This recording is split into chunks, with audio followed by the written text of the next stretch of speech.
6:31 p.m. I would like to call this meeting to order, which is the regular meeting of the Newark Unified School District Board of Education for September 20th. Roll call, Ms. Sandoval. Yes. Board Member Rodriguez. Present. Mr. Huynh. Present. Ms. Crocker. Mr. Preciado. Here. Ms. Thomas. She'll be here in about, Member Thomas will be here in about 10 minutes. Okay. And Student Member Van Rossum. Thank you. Approval of the agenda. Need a motion and a second, please. Move to approve. Member moves. Member. Yeah. Whoops.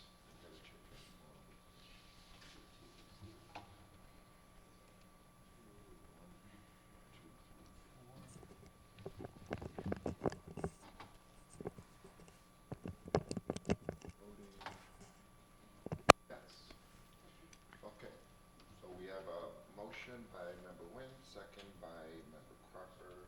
And please vote. Can't open. They can't open.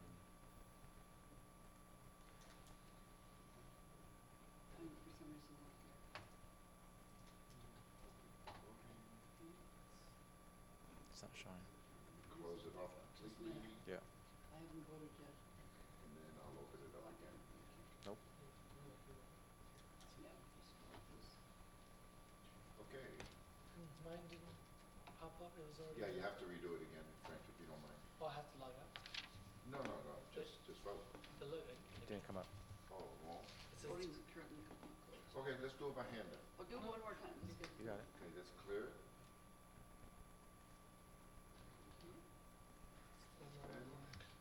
I'm gonna Okay, there you go.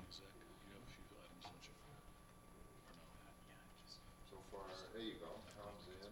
Just close the application. Yeah, that's a registry set. Got it? Okay, great. Those are logged Okay. in last time. Okay, motion passes 4 yeses. Member Thomas is not here right now, and student board member will come in later, hopefully.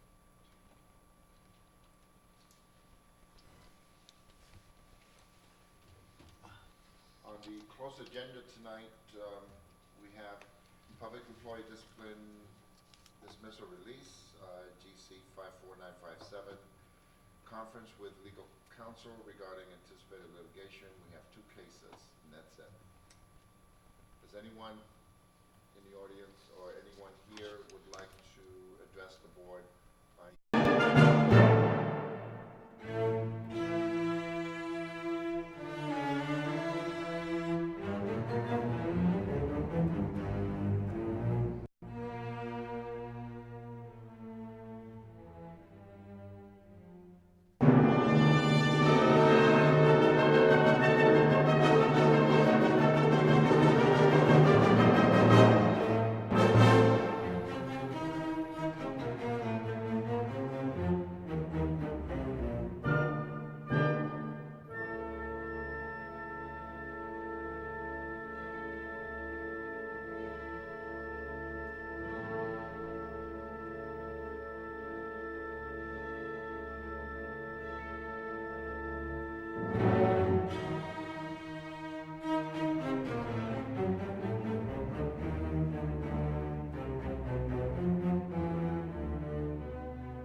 nicht diese Töne,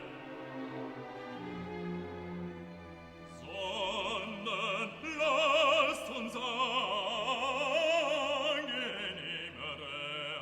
anstimmen. Und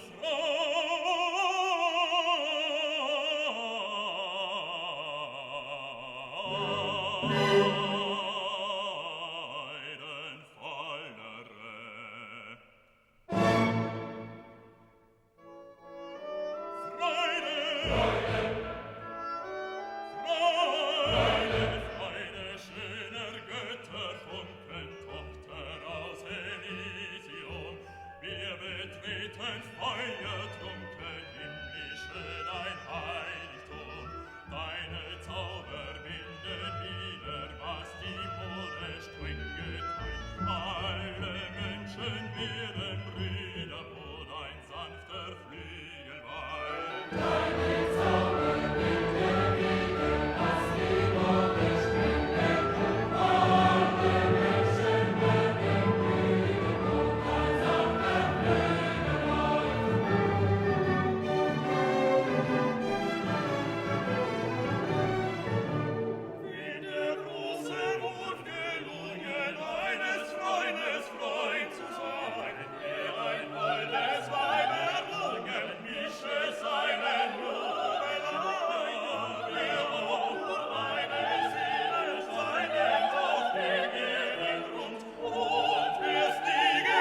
Where's Nancy? Anybody know? She back there still?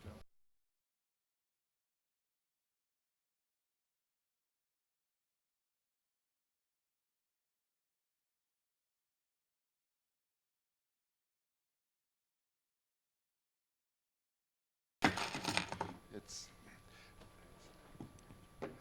we're reconvening from closed session at 7 o'clock. Let's see.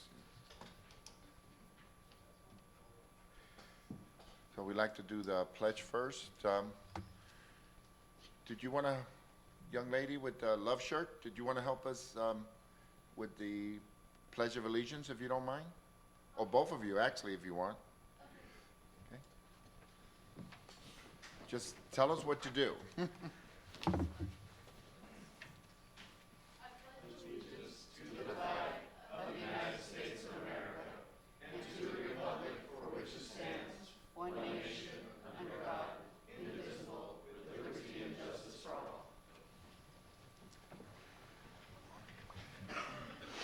Can you give your name to Ms. Sandoval so she can write down the fact that you helped us do the pledge, if you don't mind?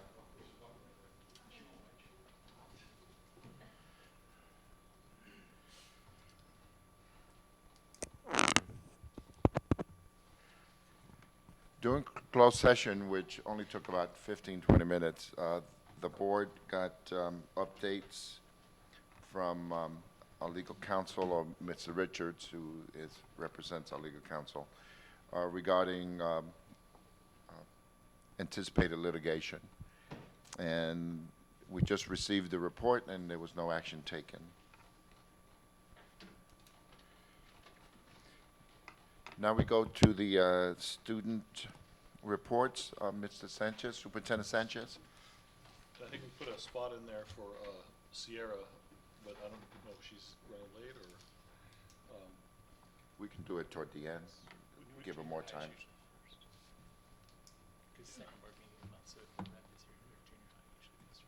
Okay. Is someone here from Newark Junior High? All right. Student report from Newark Junior High. Welcome. So if you guys wouldn't mind telling us your name, your grade, and then you can give your report. I'm Avery Sheridan. I'm in 8th grade. I'm Michaela Hoburn, and I'm also in 8th grade. Welcome. Sorry. A few weeks ago, we went over and were notified about the ratified budget and constitution. We talked about it and knew it was to be understood. We also went over the student store that supplies all students at Newark Junior High School with snacks, drinks, and clothing. We discussed purchasing and redesigning school sweatshirts, jackets, and beanies, and will carry on with selling the products. Currently, we're also accepting Cougar coupons at lunch and after school in exchange for candy as a reward for good behavior. On Fridays, we play music in the quad, which most kids seem to enjoy. Mr. Montoya purchased an iTunes gift card after making sure we were all okay with it. Morning announcements started the first Monday of school and will definitely continue. We've also been talking about the first dance, which will be held next Friday, and we're hiring a DJ and planning all of the rest out. Also, we're deciding, the first rally would be held this Thursday, and there may be a fall fundraiser, or there will be a fall fundraiser, which we are still haven't talked about it much. That's it. Thank you guys. I have a question. Hold on. Oh, question. What is a cougar coupon? A cougar coupon, because like our school mascot is a cougar, it's basically like a coupon that you can use to get candy and stuff, so you don't have to pay for it, and it's just something that the staff will give students as a reward for like good behavior or being a good cougar. Thank you. Thank you for your report.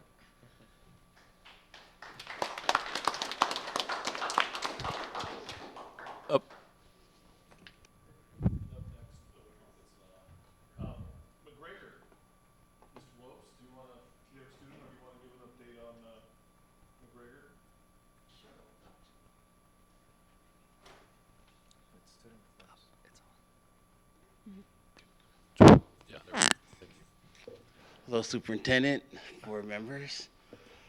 We are having a great start of the school year. Currently, we just got our SBAC scores back for our site, and we're proud to announce that we went from 0% proficient in meeting the standards to 25% proficient in meeting the standards at Bridgepoint, and our test scores went up 10% from 35 to 45% for Crossroads. So we had implemented a lot of intervention programs to prepare for the SBAC. We're proud to see that our scores went up. And we found that our disadvantaged socioeconomic group was the largest group that had the scores go up, and our Latino Hispanic group went up quite a bit. So we're very proud of that. So this Friday, we're celebrating as a school, and like to extend our invitations to you to reward our students and recognize them for the hard work they did last year for preparing for the SBAC. And we invited some graduate students who graduated last year to come in and show their support for our students also, and invited parents. So I want to extend that to you. But also, we're very proud that we've been working with the high school to create a comprehensive transfer process that is written and recorded so students have a pathway to and from McGregor to the Newark Memorial High School. And we are finally getting our student leadership team together, and we look forward to presenting all our great stuff to you in the future. So thank you. Any questions? Was there any questions from the board? Yeah, what's the time that your celebration's gonna be on Friday? Is it Excuse gonna me? be assembly or what is happening? Yes, we're having we're going to recognize Hispanic Heritage Month along with it. So we're going to be serving a lot of Spanish Mexican food, and it will happen right at the end of the school day. So that would be what? That would be from 1:30 to 2:15. Thank you, Mr. Lopes. Thank you. Okay. And I don't believe we have a representative from Newark Memorial, so. Okay, as you can see, Duke, our cameraman, TV person, is out, taking some time off. And we tried, and I know Ms. Sandoval, we worked to try to find someone, but we couldn't find anybody. So Mr. Simon Larry was real nice, and he's putting together on the internet, right? Is that what it is, Mr. Simon? Yes. Right. So people can still, view it on the internet. And we're hoping, in talking to Mr. Gordon at the high school, that maybe having a student intern work with Duke so that that doesn't happen again. So that's something we're working on. So next we have recognitions and celebrations. Superintendent Sanchez. Thank you, President Rodriguez, ladies and gentlemen. At this time, I'd like to welcome Nicole Paredes to the podium. And she's going to give a little bit of overview about what's been going on at Schilling and say more about the recognition this evening. Great, thank you. Good evening, President Rodriguez, members of the board, Superintendent Sanchez, and Executive Cabinet. Thank you for this opportunity to share with you a wonderful and generous donation that recently happened at Schilling. And I want to recognize and thank our local partners, Keller Williams Realty, for their generous support. And you received in the board update, but I'll share with the broader community as well. Continuing a long-standing relationship, Schilling Elementary welcomed representatives from Keller Williams Realty this past Thursday, September 8th, as part of an early celebration of Keller Williams Red Day, which stands for Renew, Energize, and Donate. The team of 5 came bearing gifts. It was a box of supplies for every single classroom at Schilling, as well as some extra goodies that were shared across the entire site. This community partnership has been so beneficial to Schilling, and we are so grateful and appreciative of Keller Williams. And I'd like to introduce and invite Mr. Tony Dute to join me up here, please, representing Keller Williams. So, Tony, I know your colleagues couldn't be here with you this evening, but if you would please share this certificate of appreciation awarded to Keller Williams Realty in recognition of the valuable contributions to Schilling Elementary School. Thank you so much. Absolutely. Thank you.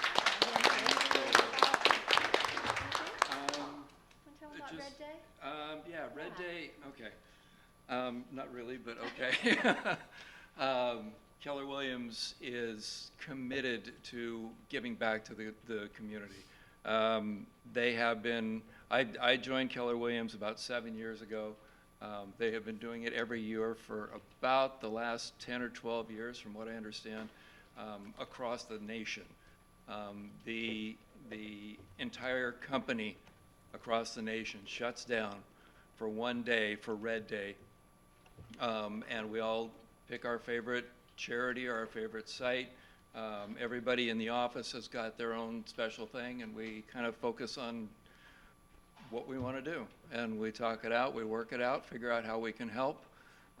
Our community has given us an awful lot as realtors, and it is our responsibility to give back. And it is probably the biggest response thing from agents in the office, even bigger than the holiday party, which tells you something. So anyway, it's our pleasure, and thank you. Well, before you step away, I'd like you to join us in front of the dais here. We're going to come down and take a picture with you. Oh, So, okay. the board would like to shake your hand, I'm sure. I do. You mind, Tony? Come on, you too. Sure to build our mobile thing, so we do these early. No, she said it'd be nice. Next time, I just go over. Gotta get closer.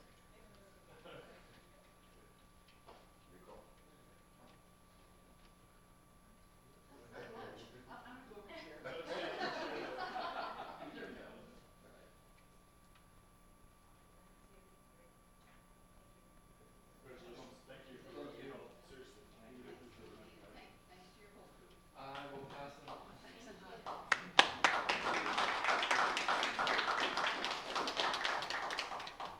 And I'm a hugger, so thank you.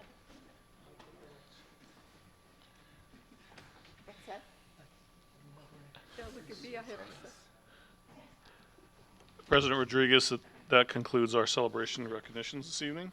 Yeah, we should have that at every board meeting. I'm sure you're working on that, Superintendent Sanchez. We're trying. Here, we go to the superintendent's report. Superintendent Sanchez. Thank you. And we heard a little bit of an update from McGregor and Newark Junior High and the high school status report. What I wanted to share with you is just a couple of things that we have begun having a conversation and looking at some data. What I've asked for, and that we're in the process of reviewing, myself, Mr. Lopes at McGregor, Ms. Huerta at Newark Memorial, as well as Mr. Neal at Newark Junior High, began looking at data from 8th grade, 9th grade, and 10th grade data. In 8th grade, we're looking at how many kids have completed 8th grade last year that went on to Newark Memorial this year, and any students that had one or more Fs. So we're looking at that data to see how they might do it at 9th grade this year. We're also looking at data that shows how many kids that were 9th graders last year have gone on to 10th grade this year, and how many Fs they had, as well as how much credit did they earn. We're also looking at 10th graders this year that were 9th graders last year, and how much credits they have. So part of why I'm sharing that as part of the report is just simply to say, in the coming board meetings, we're going to be compiling that data, sharing it with the board, and we've developed a little bit of just a short-term, I'm calling it a secondary task force, to really begin looking at that data and how it's progressing. So there's more to come on that. I don't want to have hard data now until I have that cleaned up, but you will have a report to share, and I'll create a report that can be shared publicly. For lots of reasons, I can't share student individual names with the public, but I can share some trend data about numbers of kids. And the whole purpose is this idea of, as Mr. Lopes discussed, creating a safety net for students that might need one class to make up, all the way to 2 or more classes, 3 or more classes, 4 or more classes, to have a safety net so that we have options for kids to stay on track and progress to the next grade level without Fs or without losing credit. So one of the things we're going to be looking at, and what you will see in the report, is this idea of on-track, off-track students. So on-track pretty much means they're going on to the next grade level with no Fs, and they're acquiring the appropriate credit, or they have the appropriate grades to authentically be in that grade level. So this idea that in the data, what I've seen so far, there are some examples of students that are in 10th or 11th grade that don't have 10th or 11th grade level credits. So we're trying to look at what are our resources, and if I had to give the project or the task force a challenge, it's how do we do summer school now? How do we intervene with kids so they don't have to go to summer school, so we have less kids needing to go to summer school? What are we offering during the school day? What are we offering after school? What are we doing to intervene before we get to semester? What are we doing in the quarter level? So I just wanted to foreshadow some things to come, some work that has started.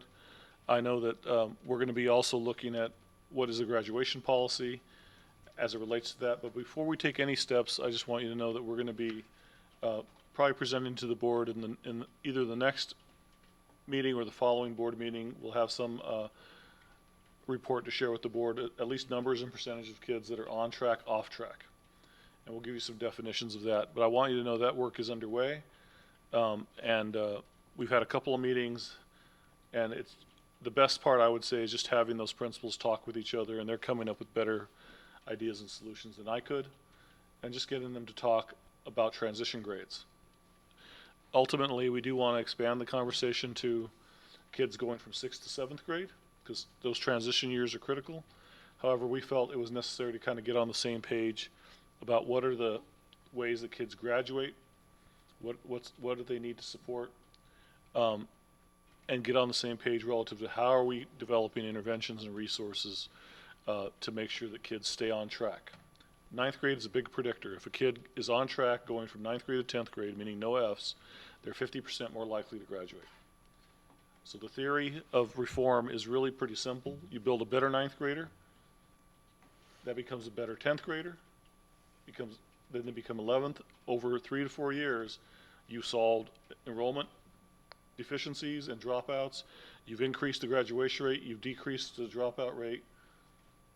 9th grade's a critical deciding year, and I believe it's the hardest year in high school for kids, because they come out of a community that they have at a middle level that looks different at high school. So some of it is how do we take some of the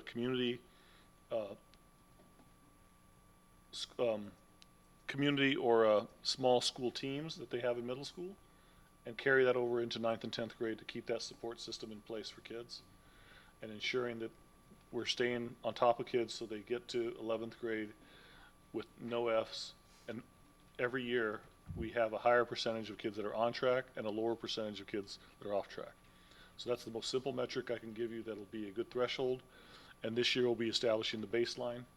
We are looking for developing interventions this year by the end of the quarter, at semester, and after hours, and before school, after school rather. And Mr. Lopes and I and also Ms. Huerta are looking at what resources do we have that we could restructure to be able to help those kids have the support they need now instead of having to wait until the end of the marking period. So more to come on that, but I wanted to just give you that update publicly. That's something we're working on, and you'll see some more. I couldn't hold it in. I had to tell you that I was up to working on this, and I'm very proud of the team, and they're really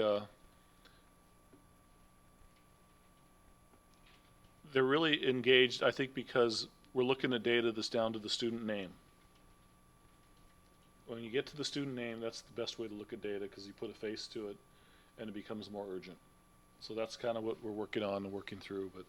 But happy to answer any questions. I just wanted to give you a little bit of an update of what's going on, and more to come soon. And my goal is to have a pretty comprehensive report to you, certainly before January, when we're going to go into budgeting for next year at summer school and some of those things.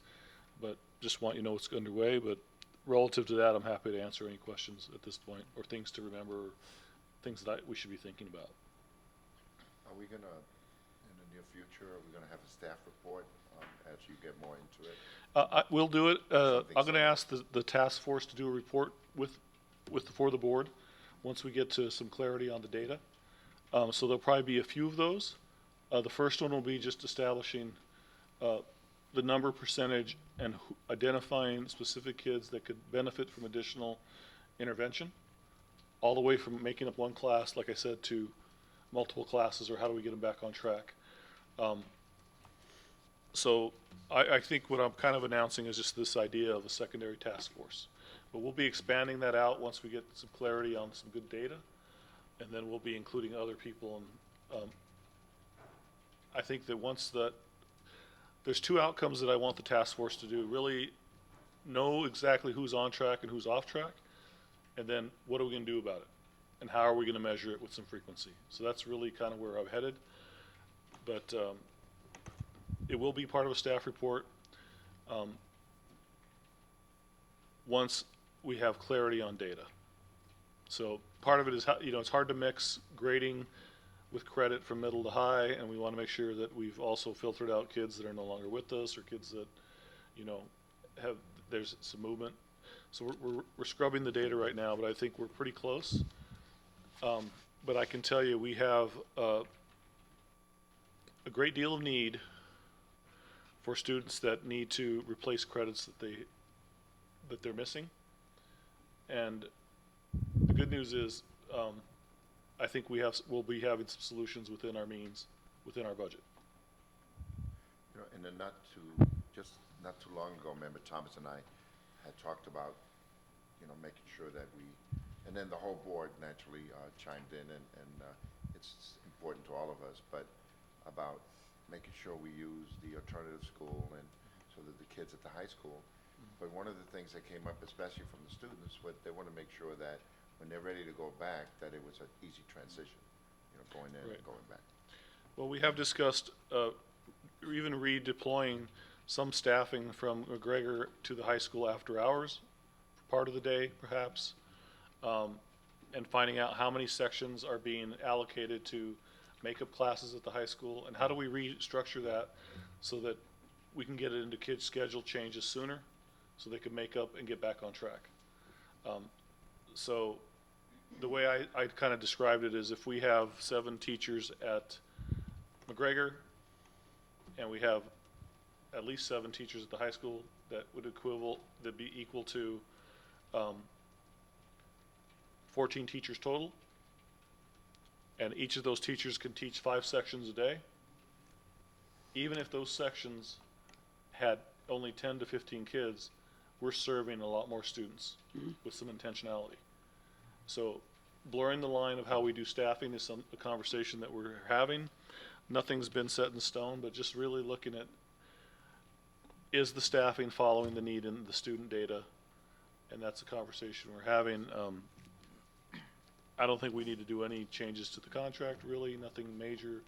I had some conversations with the union leadership, and we're in a process, but I think there has to be some definition and a profile, because there's different kids. There's a kid that needs 1 to 2 classes, 2 to 3, 3 to 4, 4 to 5, all the way up to a student that maybe is approaching 20, and they may not be going on to complete all the credits for high school. Maybe so GED's on one far end of the continuum, alternative diploma, making up classes, getting caught up, and there's also acceleration. So I think that a lot of the staffing is there to help kids, but the biggest point that I think is to your question is being able to work as a team to build a seamless safety net so we can catch those kids up and keep them on track. So we'll see. I think part of it's going to be pretty telling. If I were to, my goal is to take what is the total number of kids, how many sections do we need of the pretty simple way to look at it. What are the most frequently failed classes? And how do we get kids back on track with that, either with the traditional model or with the standards-based model of you're just going to make up the part that you need, that you miss. And we're not going to really do seat time. You're only a little bit behind. We can get you caught up. So those are some things we're looking at. But you will have a pretty comprehensive report coming forward, but I want you to start thinking about this idea of on track, off track, and what are we doing to intervene. Thank you. Any other questions about that? I think I Anybody? hit my request. Oh, no, it doesn't show, but that's, Oh. Anyway, yeah, I was wondering if you're looking at the grading guidelines or policies, because are you trying to correlate maybe the grades with the students that are getting Fs to see if there's a difference in grading, like from the 9th grade to the 10th grade? Right. We are looking at grading policy, but we need to look at grading policy in concert with graduation policy. And I think that the grading policy that I would like us to have a broader conversation about is this idea of standards-based grading, which the simplest way to describe it is, are we giving kids multiple opportunities to be successful? And I think we need to define what that means in collaboration with our union partnership to talk about what that means, because that's really important, that kids have opportunities. They don't feel that they're so dug into a hole that they can't get out of it.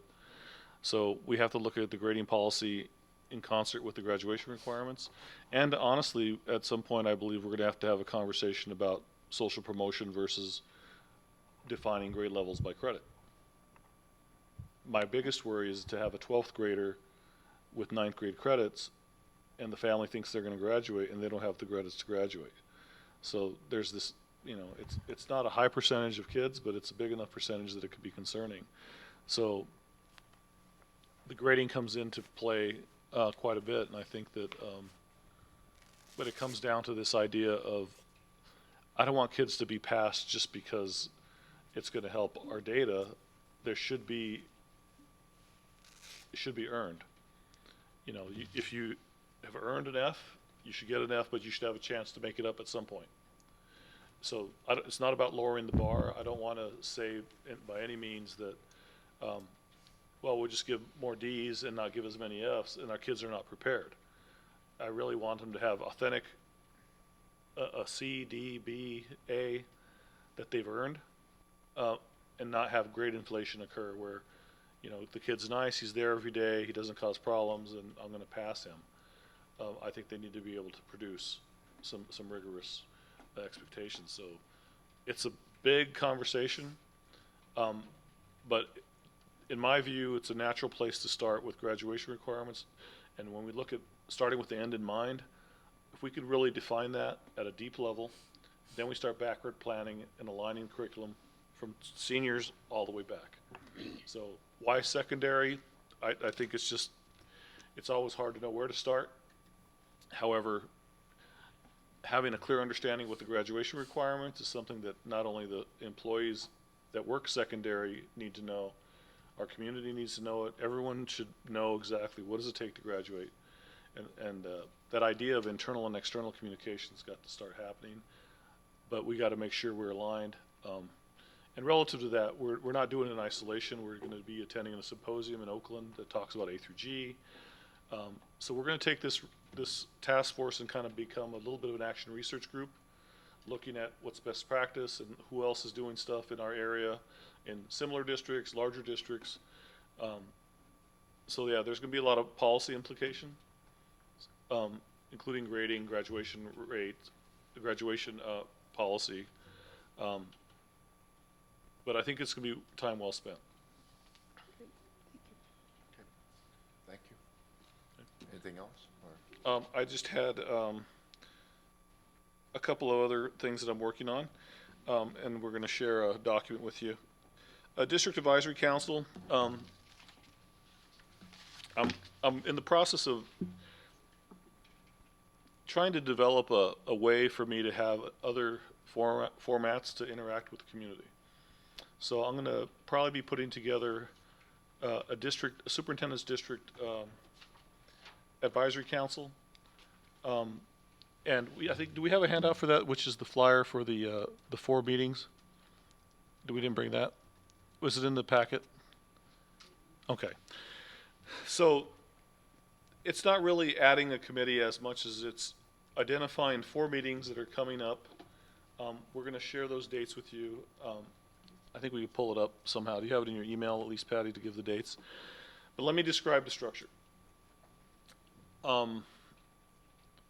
Having 4 district level meetings at the high school this year. And for lack of a better term, kind of a district accountability and advisory council. So here's what it would look like when we show up. And the entire board's going to be invited. Every principal's going to be invited to have their site parent meeting at the high school. We'll do it at the high school at Newark Memorial. We're going to give them a room to have their initial meeting for the first 45 minutes. And this would replace some of the other, that monthly meeting they would have for that month with their site parent group. So we'll designate a room for them. They'll meet for 45 minutes, maybe an hour. We'll come together, we'll have dinner. We'll provide childcare, and we'll have a little bit of a working dinner, and that gives us a forum as a superintendent and a board for me to be able to present to all of the parents that are on the site councils. Here's what's going on at the district level, and here's why LCAP's important. It'll be the first topic will be LCAP and why it's important. And maybe have some information that we've heard from the surveys, and wrap up the meeting, total beginning to end, maybe 2 hours. But the key is providing daycare, having a meal with families, having the principals there and bring their advisory, and I'm not defining advisory by a specific group. Who are the parents that are involved in your ELAC group, your site, PTA, whoever supports you. Just to have a larger forum for us to have this conversation, and we'll have a platform there to talk with the community. It's only a kind of a quarterly meeting, for lack of a better way to say it. It's something I've done before, and I think it'll be successful in us just getting the word out. But the agenda will largely be driven by what parents want, and a little bit of what we want to do to update them on what's going on in the district. So I don't know, do we have the first date, or can we pull it up? November 30th is the first date, and Ms. Hanley, I can send it to you directly. So just have you start thinking about that. We're beginning to compile, and later on I'll be talking about the community survey and my closing comments. But in the prior district, we were very successful with this. In fact, we even had some city council would attend, but we went from 20 to 30 parents attending to, towards the end, about 200 parents coming. But the key is we have to provide some of those basic things for them to come, but also have the agenda be pretty engaging, and don't just talk to them the whole time. Give them a chance to give them some authentic input, have the agenda be driven by what they're asking for. I've been in conversations with the Promotoras group about, well, if they want to stay and continue daycare and do a workshop afterwards, we'll continue maybe to provide daycare that evening or childcare, so that if the parents want to go learn about the teenage brain, or if they want to learn a workshop about rights as an undocumented parent, or if they want to learn about graduation requirements, whatever the interest is, we'll be able to put a few workshops in place. So it's almost like a conference style approach, workshop for parents that'll be driven by parents, but it does give us at least some check-ins with the community, with their principal there, and I think it's just a different way of slicing it. And there's some, it does help us meet some of our public requirements to talk about, here's what's going on with the district strategic plan. Here's what's going on with LCAP, and here's why LCAP's important and why we need your input. So those are some things that are on the horizon, and I just wanted you to, we're gonna be publicizing those more. We're gonna run the dates past you to make sure that there's no big conflicts that you see. And then once the board has a chance to kind of give me some indication if those dates will work for you, it's great. Then we can get it publicized and just come and sit and listen and hear what the families have to say. So that's the update on that, and I just want you to know what's coming, and I think that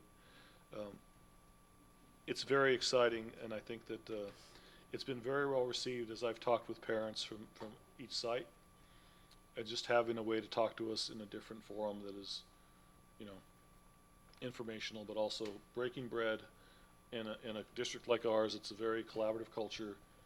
It's important. It's important to break bread with families, so. I think this is something that we've wanted, you know, the community meetings, where, you know, as a board, sometimes we're afraid that if three of us go to something, that it's Brown Act implications, but if we're invited to an event that's being put on by the district, and we're just there to, you know, Right. be a nice community meeting, would be great. Well, I think. we learned that the reality is it's not as exciting to come to a board meeting as it is to come to a meeting with your own principal. So we're leveraging the popularity of our principals to get them in the door, and then I think we start those meetings, we'll have something positive from kids every time. We want to make it fun as well, but also helpful, and they want them to walk away with something that's useful. So the battle we will have is not everything gets to get on the agenda. So we have to be careful what we put on the agenda, and I think that ultimately we got to remember that we want it to be driven in large part by the community we serve. So we'll work through it, but just something I think that I'm ready to launch, and I think that so far I got some dates that work internally, but I want to make sure they work for the board and they don't conflict with other events. But I know if I don't get them on the calendar now, it doesn't get better later, so. I just have a couple thoughts. Number one, I like the fact the participants are self-selected. They're coming because they want to come, and that means that someone doesn't have to be the most popular or most identifiable by the principal to be asked. They're asked. The second is we've had a history of that with Crown Tourists. I think it's been a wonderful experience the last couple, 3 years where they have essentially done the same thing. They're coming and there's something that they're going to go away with, perhaps in a workshop kind of fashion. I like the idea of a conference. That's really, it's really exciting. Yeah. It's good. Well, they help shape it, so. Yeah, no, that's wonderful. Any other questions about that? That's great. Exciting. More to come, more to come. And then, do we have a handout for the board planning calendar, Patty, or is it in the packet? It's in the packet. Okay. Do you want to talk about that a little bit, Patty? I know that you've been working very hard on it.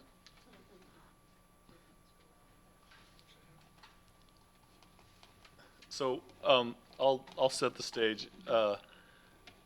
So Patty has been working, there we go.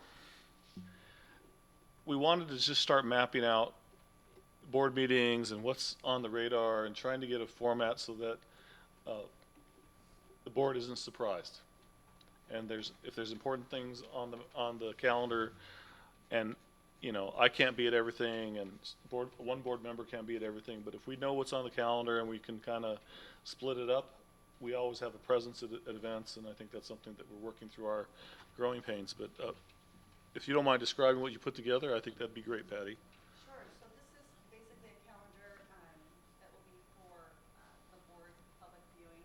But then from that, we're also going to build internally to do assignments for responsibility areas. On the left side, you'll see department responsible, superintendent, educational services, business, human resources, and so on. But then there's also other areas like study session, community relations, and then down at the bottom, other items from facility management technology, but also policy development. And that'll be for everybody to basically either update policies or do study sessions on certain dates that we choose. So basically just a laid out calendar for everybody, you guys and also us internally. Where is this going to be? This is something that is going to be continuing to be updated. I can share it every month on the board agenda. As well as you know, we're also in the process of revamping our website. So I would like eventually to be to where we have a live document that's always public on the front page. And whatever a person's area of interest or school, they could sort it different ways and have those events in front of them. But for right now, we're just trying to build the framework to make sure that, you know, people can see far in advance what's coming and what we're working on. So when something hits the agenda, it shouldn't be a surprise. But it's a draft, so I think part of it, the feedback I think that Patty and I both would like is, what else are we not thinking about? What would you add? You know, is there another way to format it? But it really is kind of a work plan, if you will, for our team as well as, you know, our team, board, and administration, so that we can make sure nothing gets dropped or nothing gets missed. So it's the first step. Now, we don't have, this is not, whereas we don't have the meetings listed down there, is there a section where you have the board, where there be specific things that are our responsibility? So again, it's something we can check, make sure our notes are correct. So I don't know exactly what we're doing, but we've got a board workshop that's coming up. It's an all-day thing. We've got the Cisco thing we're doing. Right. So it'd be really nice to have that so that the pertinent information, we have one place to go to very quickly. So that's what I actually foresee this being. This is the one-stop place. Right, exactly. That's exactly what I want it to be. Perfect. But I'm sure we'll be talking with people that are a little more tech savvy than I am, that can help us put it in a format that is much more user friendly. So that's to come, but we need to start with, okay, what do we want on there? Then we'll talk about how. But so work in progress. But I think that just wanted to know that it started with something as simple as mapping out all the board meetings for the rest of the year. So if you have feedback, and you know, we don't need to take time now to do that. If you have ideas, send them to Patty and I, and we'll try to incorporate those ideas. And then I'd like it to be when they click on the board section of our website, it pops up, and here's what's coming on the next 2-3 meetings, at least in advance. But here's all the events that we're going to be at. So we'll figure it out. But this is the first step, and I think I know Patty's been through several versions just to get to here, so we'll go through several more, and hopefully the goal is by the end of the year that we have a lot of more transparency. CSBA has a calendar very similar to this that has some of the things that boards need to be thinking about or doing. Have you seen their calendar? So I think a lot of what they have on their calendar will fit right into this. Perfect. Well, great. Thank you. I think that's it on that, Patty. Anything else? Okay, good. Okay. And that concludes my report at this time. Okay, the next item on the agenda, thank you, Superintendent. That was great. Appreciate that. And Ms. Sandoval, I know you guys are working hard to try to, you know, keep us going and take us to the next level, as we talked about on a few different times. We have public comment on non-agenda items. Member Nguyen, None. do we have? Did anybody? No. Okay. So with that, we move down to the staff report. Do we have somebody that wants to address us on that? One speaker, Miss Cindy Parks. Ms. Parks? Testing. Mr. Wooden, would you, if you don't mind, allow Ms. Parks to come up for a second? Yeah, there's Miss Parks.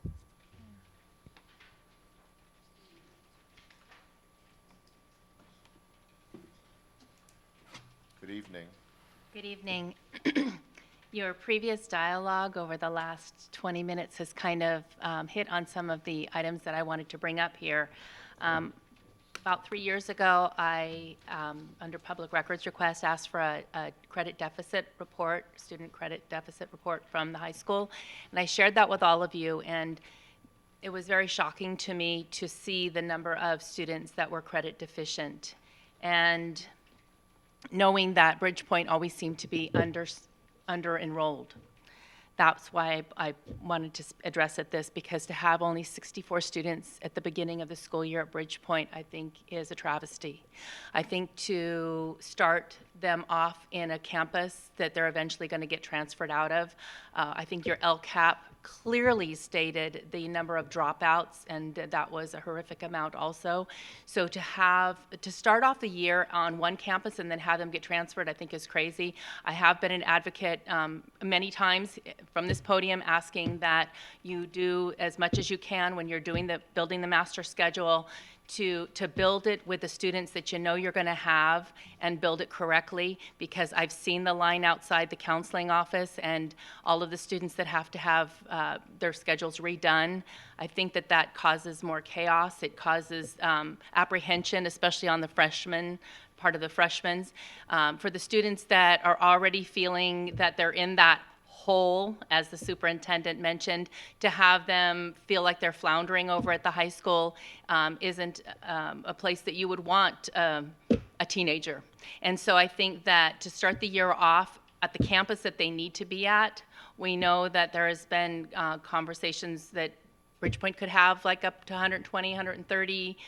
I mean, you know, it's fluctuated depending upon who gives you the numbers. But I think to start the year off with the correct amount of students at the correct campuses, so you don't have the chaos with the students, you don't have the chaos with the teachers and the counselors and everybody else. I just can't imagine that we wouldn't want to all strive for that. So I appreciate the conversation this evening, all of the various things that apparently have been identified already, and maybe next year, since apparently maybe now we have some solid leadership at both campuses, those types of things can be rectified and the year can start off a little smoother. Thank you. Superintendent, the staff report. Bill Whitten, would you step forward, Bill, and give us an update on enrollment? We're just following up, as promised from the last board meeting, to kind of, where are we now? We're a little nervous about enrollment, so we're just monitoring it pretty rigorously. Bill? Good evening. Thank you. Evening, President Rodriguez, board members, and executive cabinet. In your packet, there is one slide that was some data that we put together last Thursday. We have one other slide with information about enrollment through this morning. So we want to have the most up-to-date information for you.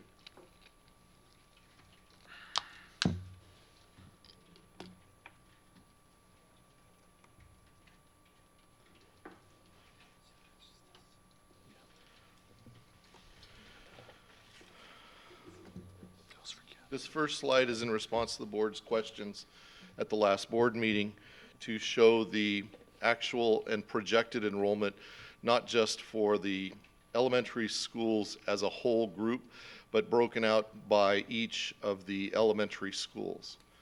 The information towards the bottom for Newark Junior High, Newark Memorial, Bridgepoint, and Crossroads is still broken out as it was last time. Moving across the table from left to right, the first column is the school. The second column is the enrollment projection as of May 10th. And then the third column over is titled Actual Enrollment 9-2. And then there's the difference. That's the date that we used last board meeting. So it's the same date, so we can compare at the last board meeting. I have information about today's on the next slide. And then the next column shows the difference, and it's a negative number if the enrollment went down, such as at Birch Grove Primary from May 10 to the actual, which was the last board report. The difference was 12 fewer than were expected.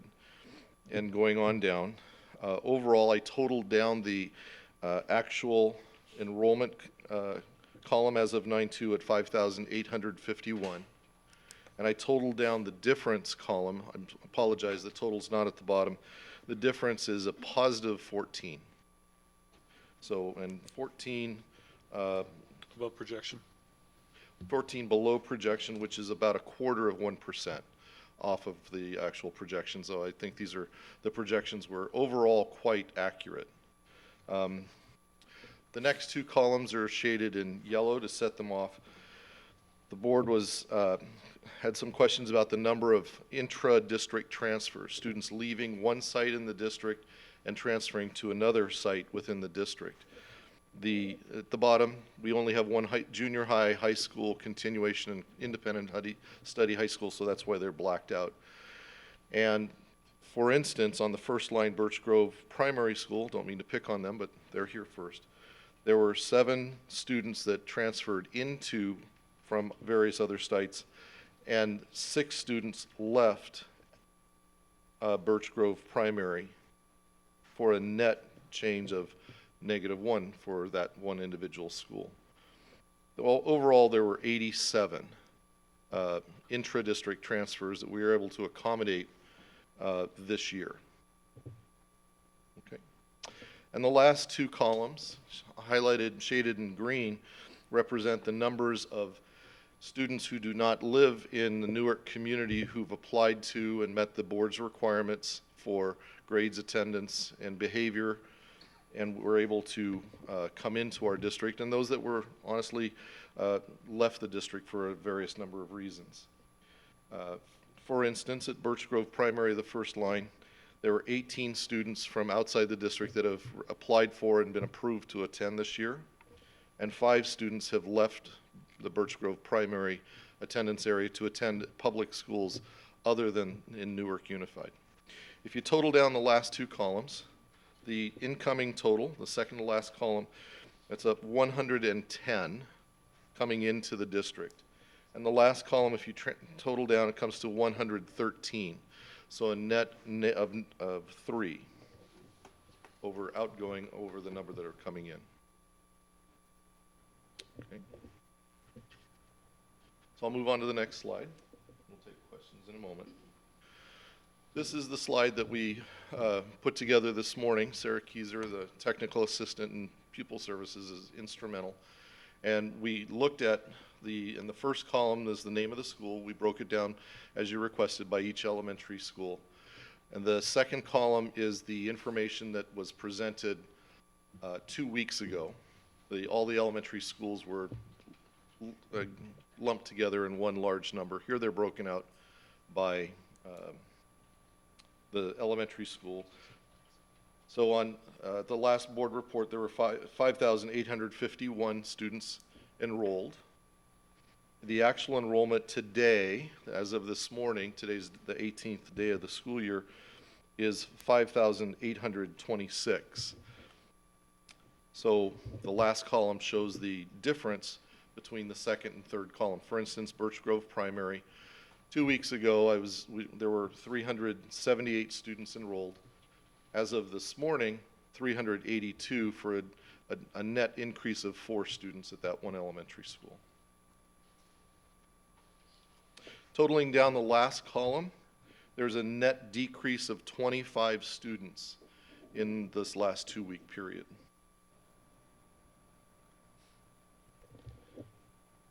Okay. And that's my report this evening.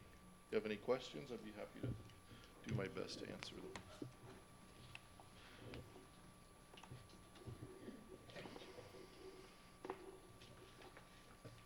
I don't know if I'm not getting it. So, did you I have one. answer? Okay, Member Thomas?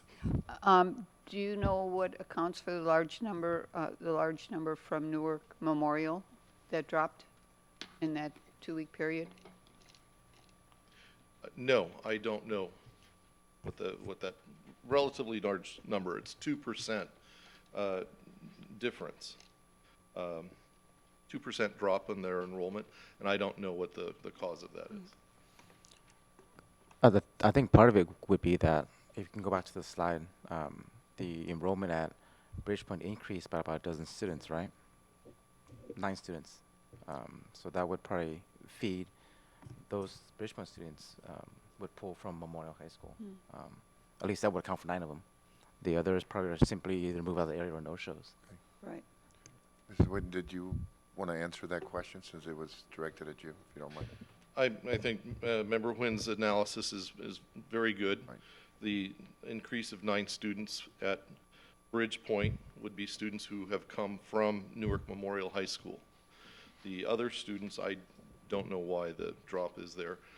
We are cleaning up the the data and making sure that students who have not shown are being dropped, as is the standard protocol in the district. I don't know at this time other reasons why.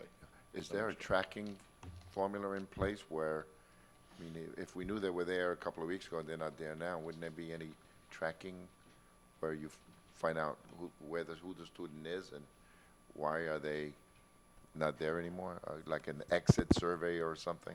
No, so, I'm sorry. No, go ahead. So those students, the 30-some odd students from Memorial, they weren't necessarily there to begin with. And so what happens is, especially at the beginning of the school year, attendance taking and class schedule changes doesn't reflect the accuracy of attendance. You might have a kid that shows in attendance who actually physically wasn't there. And so after 2 weeks or 18 days, once the teachers, fully know the students and whatnot, and then attendance is taken more accurately, then we realize that the student wasn't there the entire time. So that student was probably never there to begin with. Not necessarily that they showed up for 2 weeks and then suddenly left our school.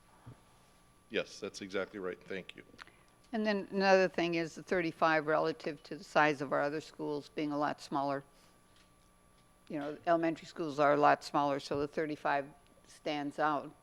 Because Yes, it Memorial's does. our largest school. Memorial is the in terms of number of largest, and students. the 35 students out of 1,749 represents 2%. Right.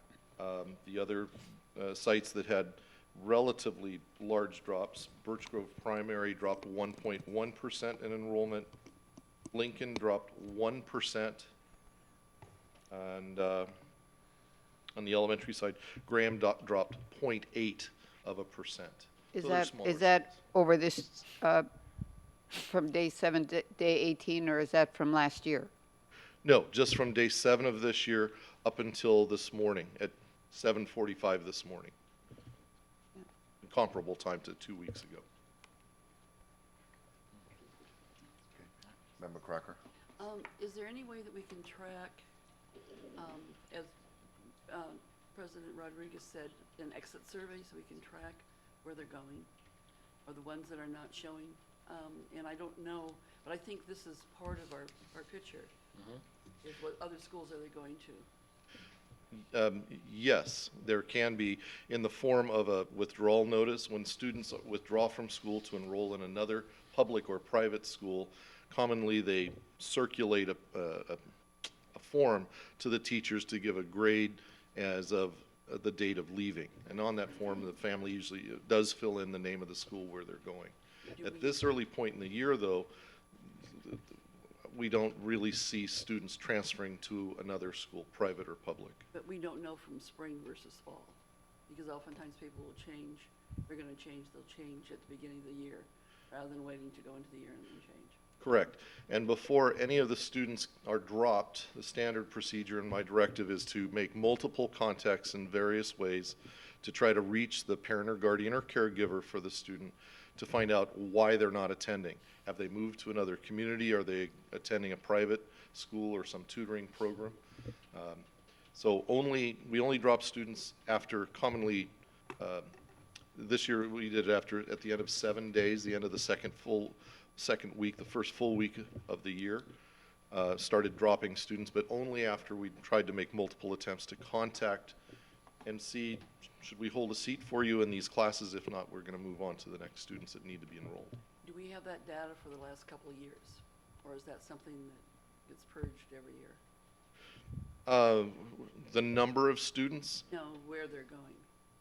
The data that you're saying, and if they ask for their grades to be transferred, is that information recorded someplace that we could access it?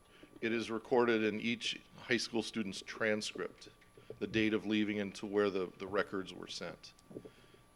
So And I we can. have that.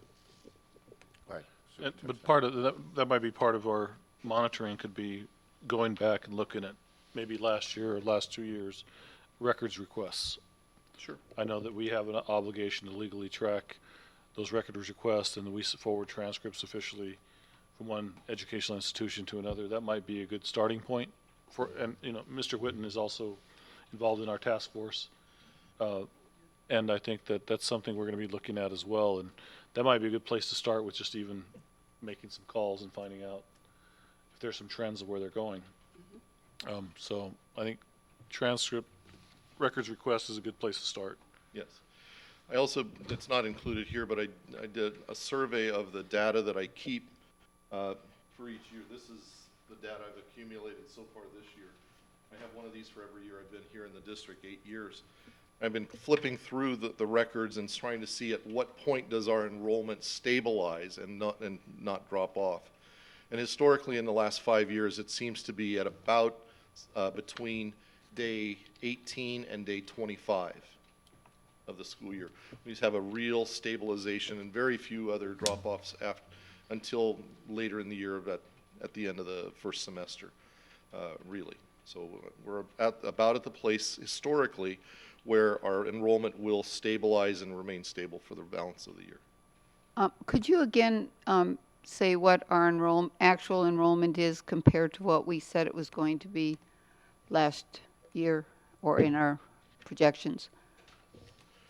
I know it was close, but I don't remember exactly what you said.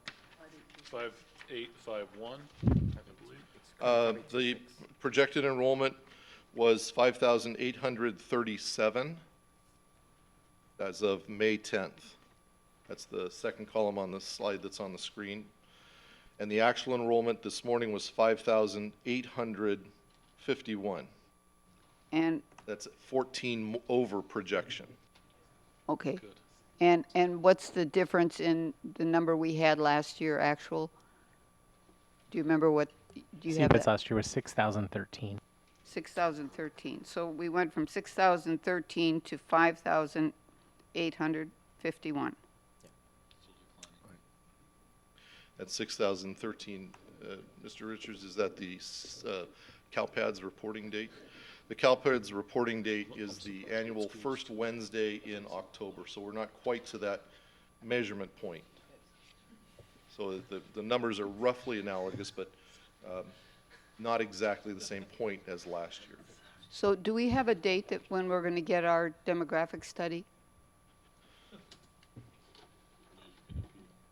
Basically, we're going to get the final the minute I drop the hammer and say, yes, they can produce it. They sent an email responding to your questions on the draft, and the final should be coming out as soon as I tell them it's ready to go. And so we'll review it at maybe the next board meeting?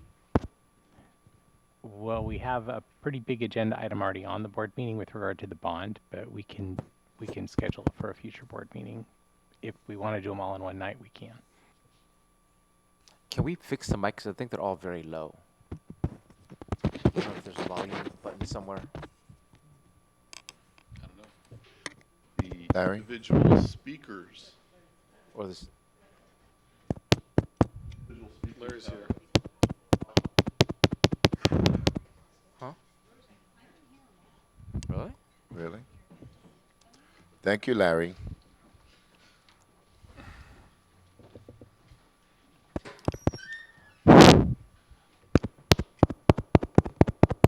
So I think that just to help move things forward, I think part of what I think they're asking, Brian, is we just need to see the next iteration of the demographic report. Let's share it, and then we can start working on finalizing that somewhat publicly. So I don't think there's anything in there that we can't share. So we can share that, Superintendent, before we actually have it on the agenda? Well, is that possible, or do we have to, Mr. Richards? Well, as we do with many reports, we'll attach it to the agenda and then Okay, have at it that ready time. for the agenda Got it. meeting. Okay. That'll be public document. Yeah. We'll get together and Okay. maybe we can push it and put it on the next agenda, because we have been waiting for that for a long time. No, we need to have it. There was a miscommunication. We thought we were going to get that months ago. Yep. So, okay. Okay. Any other questions for Mr. Whitten? Thank you. Thank you. I have one before you go, if you don't mind. Since you're normally, well, you are when it comes to the transfers, we still have the same policy, so we still have the same guidelines. Yes. Okay, so maybe that's something we can bring forward to have the board look at, based on any recommendations you might have of, it's probably a policy, and It looks like we stood pretty well when it comes to the inter-district transfers. Did you see anything, Mr. Winton, that would tend you to think that there was a trend there, or? I know it seems to happen a lot when it comes to the high school. You know, we've always prided ourselves on having one high school, one junior high, and a lot of people like that, so it tends to move people in here. Do you have any thoughts on that? With regards to the reason why people are going, if there's any impediment Right. to having them stay. There are a few schools in our local area, Fremont and Union City, that have some program, a specialty program such as a Mandarin immersion language program or Spanish immersion program. Those requests for transfers have remained pretty constant, but that's really the elementary level. The numbers of students that are applying to transfer because of the location of parents' employment seems to be up slightly. I can double check and try to find out if that's just my perception or otherwise. We've reached a point where we've been able to enroll as many elementary level interdistrict permits as we can. We have no more outstanding permit requests to come into Newark from other communities that we can accommodate given the legal requirements of the class size limit and the class size maximum and the contractual agreements with the Teachers Association. So that we have the capacity to serve more students at the junior high and high school level. Okay, great. Thank you. Anyone else? I was going to say, I'm sorry, Member Priscilla. I was going to say, I think that we all agree that this is one of the more important topics that we can actually map out as part of our strategic planning for our board retreat, because without increased numbers, you can't have the programming that you need. So it's kind of like a catch-22. So maybe we can figure out through our strategic planning session, or at least start that conversation of how to increase enrollment and what programs we're going to be providing, or mapping out that discussion. I know that's a very big item with Superintendent Sanchez. And there's a lot of agreement from the entire board so far relative to the feedback I've gotten that it's going to be a discussion for our retreat. Okay. Anyone else? Mr. Winton, thank you for your report. Appreciate it. Thank you. It's a moving target, isn't it? Okay. We move to item A, personnel items. Move to approve. I'll second. Member Wynn moves to approve. Member Thomas seconds. Okay, let's open it up. Maybe if you cycled the power or something? No. Oh, I know it. I'm good on that. I'm just not good on the speaker. Maybe Larry can help. I don't know. But as long as, you know, we're closely knit, so we'll be fine. I can't. Okay, so Member Thomas, you can't. Larry, can you help us real quick? No, I'm okay. Are you okay? You got it? Yeah, it's okay.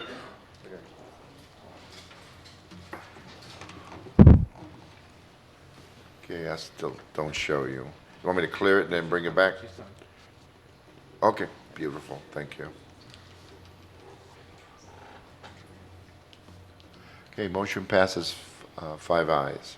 Thank you. We go to B, non-personnel items. Move to approve. Second. Does anyone, we have items B1 through B5. Does anyone in the community or in the audience want to pull any one of these items? Okay, any board member want to pull any one of these items? Okay, so we have a motion again. Who made the motion? I did. Second by Member Nguyen, Crocker. second by Member Crocker. Okay, so let's clear it. And okay. Motion passes 5 ayes. Thank you. With that, we go to board comments on consent agenda items. Does anyone want to have a comment concerning the items that we just voted on? Okay, seeing none, we move to employee organizations. Anyone from CSEA here? From NTA and from NUMA? Okay, seeing none, we move to new business. Item A, course pathways for Newark Unified School District math students. Dr. Hilberg? Thank you very much. Tonight I have the pleasure of bringing to you a proposal for addressing Senate Bill 359. Senate Bill 359 is called the California Math Placement Act, and it is in response to findings that too often students are either misplaced or held back in their math courses, and that this misplacement disproportionately affects students of color and students from less advantaged households. So under this act, the governing board is requested or mandated to adopt a fair, objective, and transparent math placement policy for all students who are entering the 9th grade. So the purpose of this bill is really to make our math pathways transparent to students and their families so that they can plan accordingly. We're not being asked to create new pathways necessarily, although that could be the purview of the board. So what we're doing is basically describing, articulating the pathways that we offer and making it available to parents and families and students on the website.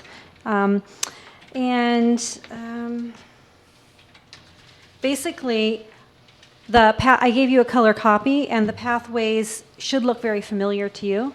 They are, the math pathway for a 912 school is essentially the same today as it was when we were in high school. All of us were in high school. The names of the courses haven't changed, although the standards within the courses and the methodology used to teach the courses have changed substantially, though that's not what we're talking about this evening. We're really talking about the pathways. So we're laying it out for people so that they can make better choices. What is different is that we're trying to communicate this information to parents. Some parents understand this because they've been through it, and some parents are less familiar. So we're merely communicating that information this evening. In addition, what we show on how I've mapped it out, essentially it goes the same way as we all did. It starts with Algebra 1, and then we go to Geometry, then Algebra 2, then Math Analysis, and then we go into the highest classes, which are two AP Calculus classes, AP Calculus AB and BC. Other options that we offer here are also AP Computer Science and AP Statistics. And so what we're trying to show to parents is that there are different ways to maneuver through the pathways that we have. Students can either take some of these courses starting a little bit earlier, such as in the 7th or the 8th grade, and that's one way to get through the full offerings that we have here. Or there are other ways, such as taking summer school classes. And so we show a couple of them on here. There are certainly other options, but we tried to portray a number of options for parents. Now, this bill also requires a couple of additional items. They say that we need to use multiple objective academic measures of student performance. And so here in our district, we use 8th grade course and grade. We use state assessment data as well as local assessments that our teachers create themselves. Additionally, we are required to have placement checkpoints within the first month of the school year. In our district, we use something called STAR Math, which is a diagnostic math test, and that's administered to all students in the first month of school, and we use that as our placement checkpoint. The third item that we're required to do is to have an annual exam of aggregate student placement data so that we can ensure that all students who are qualified are not held back on the basis of race, ethnicity, gender, or socioeconomic background. And what we do in our district is we look at math assessment data that is administered to all 9th graders within the first weeks of school. We look at the number of students by course with grade distribution. We look at 8th grade course completion, summer math courses, as well as 8th grade assessments. And then finally, the fourth requirement of this bill is that we have clear and timely recourse for students and or parents who question their placement in math. And in our district, we The recourse offerings are that students and parents, we have them participate in the course selection each year, which is a huge guarantee that students will go into the appropriate course. We also give parents and students information to assist with them making their placement decisions, as well as providing academic guidance through their counselors. So what Educational Services is asking you to do tonight is to approve the pathways. However, we're certainly open for discussion. I can answer questions, but these are the pathways that we currently have in place. Thank you, Dr. Hilbert. A couple questions. The first one is you mentioned Calculus BC, but it's not on the chart. Is that I didn't because hear you, I'm sorry. You mentioned it in your presentation about offering Calculus BC, AP Calc BC, Oh, yes. but it's not on the chart. Is that because we it's don't? not? Next page. It's a flip down. You've got two parts. Two acceleration The points. two Oh, in the acceleration gray. points. Okay. Yeah. Okay, got it. Thank you. Then the other question is, But yeah, the chart continues on the second page. I see it Thank you. in gray. In the possible acceleration points, you have two that are in between the 9th and 10th grade, assuming that's after that's summer school after 9th grade, Mhm. and then summer school after 10th grade. Mhm. Why isn't there a acceleration point after the 8th grade and then after the 11th grade? Well, in actuality, there is. It's just that there were so many different options. I could certainly add that one as well. But in actuality, every summer is another option for acceleration. Right. It's just that these are the two most common ones that we're seeing at Newark Memorial. But in actuality, I could probably put together another dozen ways to accelerate, because you could also take a course, say an online course during the school year. Right. But we're just trying to show many ways that a student can work through the pathways, but also accelerate if they so choose. But Right. if you wanted to, I could certainly show another option. I think, yeah, because we're adopting a document for that's system-wide, and so I would like to see that there's something in place from a systematic standpoint of the acceleration point between 8th and 9th grade. And then Okay, 11th and I could 12th. put that at any number of different levels. So are you suggesting that maybe they go from Math 8, or I can just put it in there? So with the white column, so that Right. student between 8th and 9th grade would take algebra, for the very top level, would take Algebra 1, Sure. and then be able to move on to geometry his freshman year. Okay. Personally, I like to see a more aggressive approach as far as accelerating our students through the math programs. Because on the chart here, other than the bottom two rows, and even at that, our students, for the most part, our top end students really have an opportunity to take just 2 AP level math courses. And if we're able to accelerate them further so that they're able to take 3 or even 4 AP level courses. Yeah, that is certainly possible. Yeah. We occasionally have students that do that. So would you suggest that I add, say, another one at the bottom that would show someone who actually got all of the AP offerings? I think once you add the vertical columns between 8th and 9th and then Yeah. 11th and 12th, that's going to force you to add more rows, because then that shows a more aggressive, potentially more aggressive student acceleration. Right. Yes. Thank you. Yep. Member Crockett. Looking at this, because I'm thinking about parents looking at it and making sense to them. So if I had a student who was in 8th grade, had CC Math, and they would 9th grade Algebra 1, then the top row would be where my student would go. They would not have the chance unless they accelerated some way by getting summer school or by testing out. I assume testing out would be a way that they could jump down. In other words, I'm looking at one level and then I'm looking at another level. So every time, if there's some way that we could make the row sort of like a complete thing, and so then they can jump from one row to another. Right now, you're hitting on the classes as the coloration, and that's kind of important, but maybe there's some way to structure it. So when I look at this, I can think, well, my kids already had Algebra 1 because we went to summer school and did really well and got an A, so I wouldn't even worry about the first 3 rows. I Right. would start at the 4th row. Exactly. Yeah, the other piece, and I think we talked about this earlier, is that it all needs to be in one sheet. Because they will lose it. So it needs to be friendly enough for someone who doesn't understand how you schedule stuff. Okay. To look at it and to know this is the pathway my kid's going to go.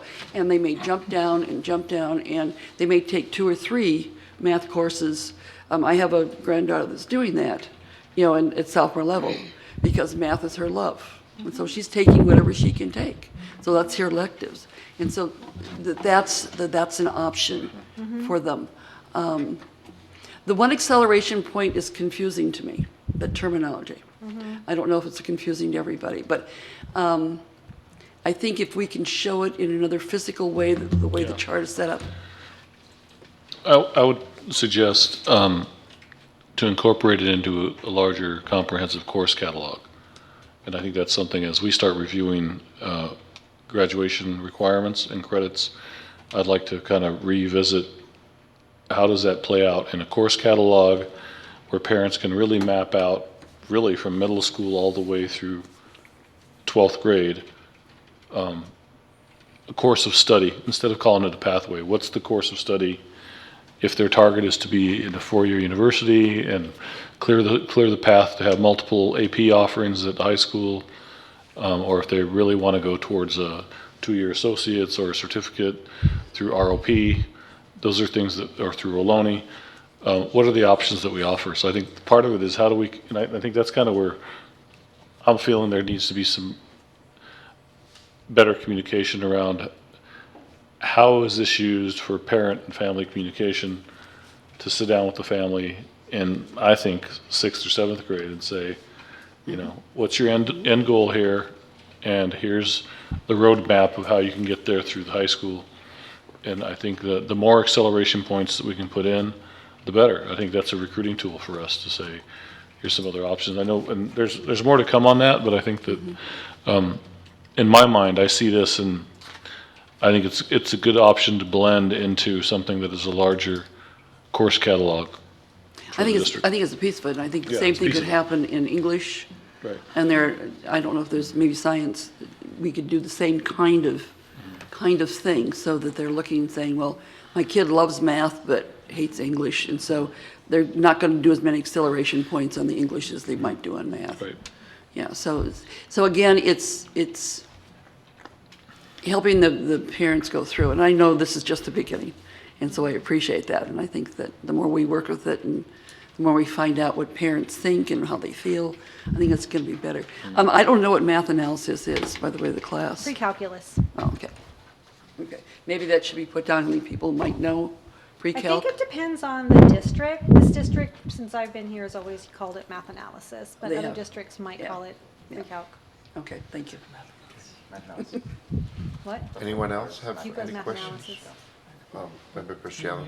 Oh, do you want to go first? Oh, I'm sorry.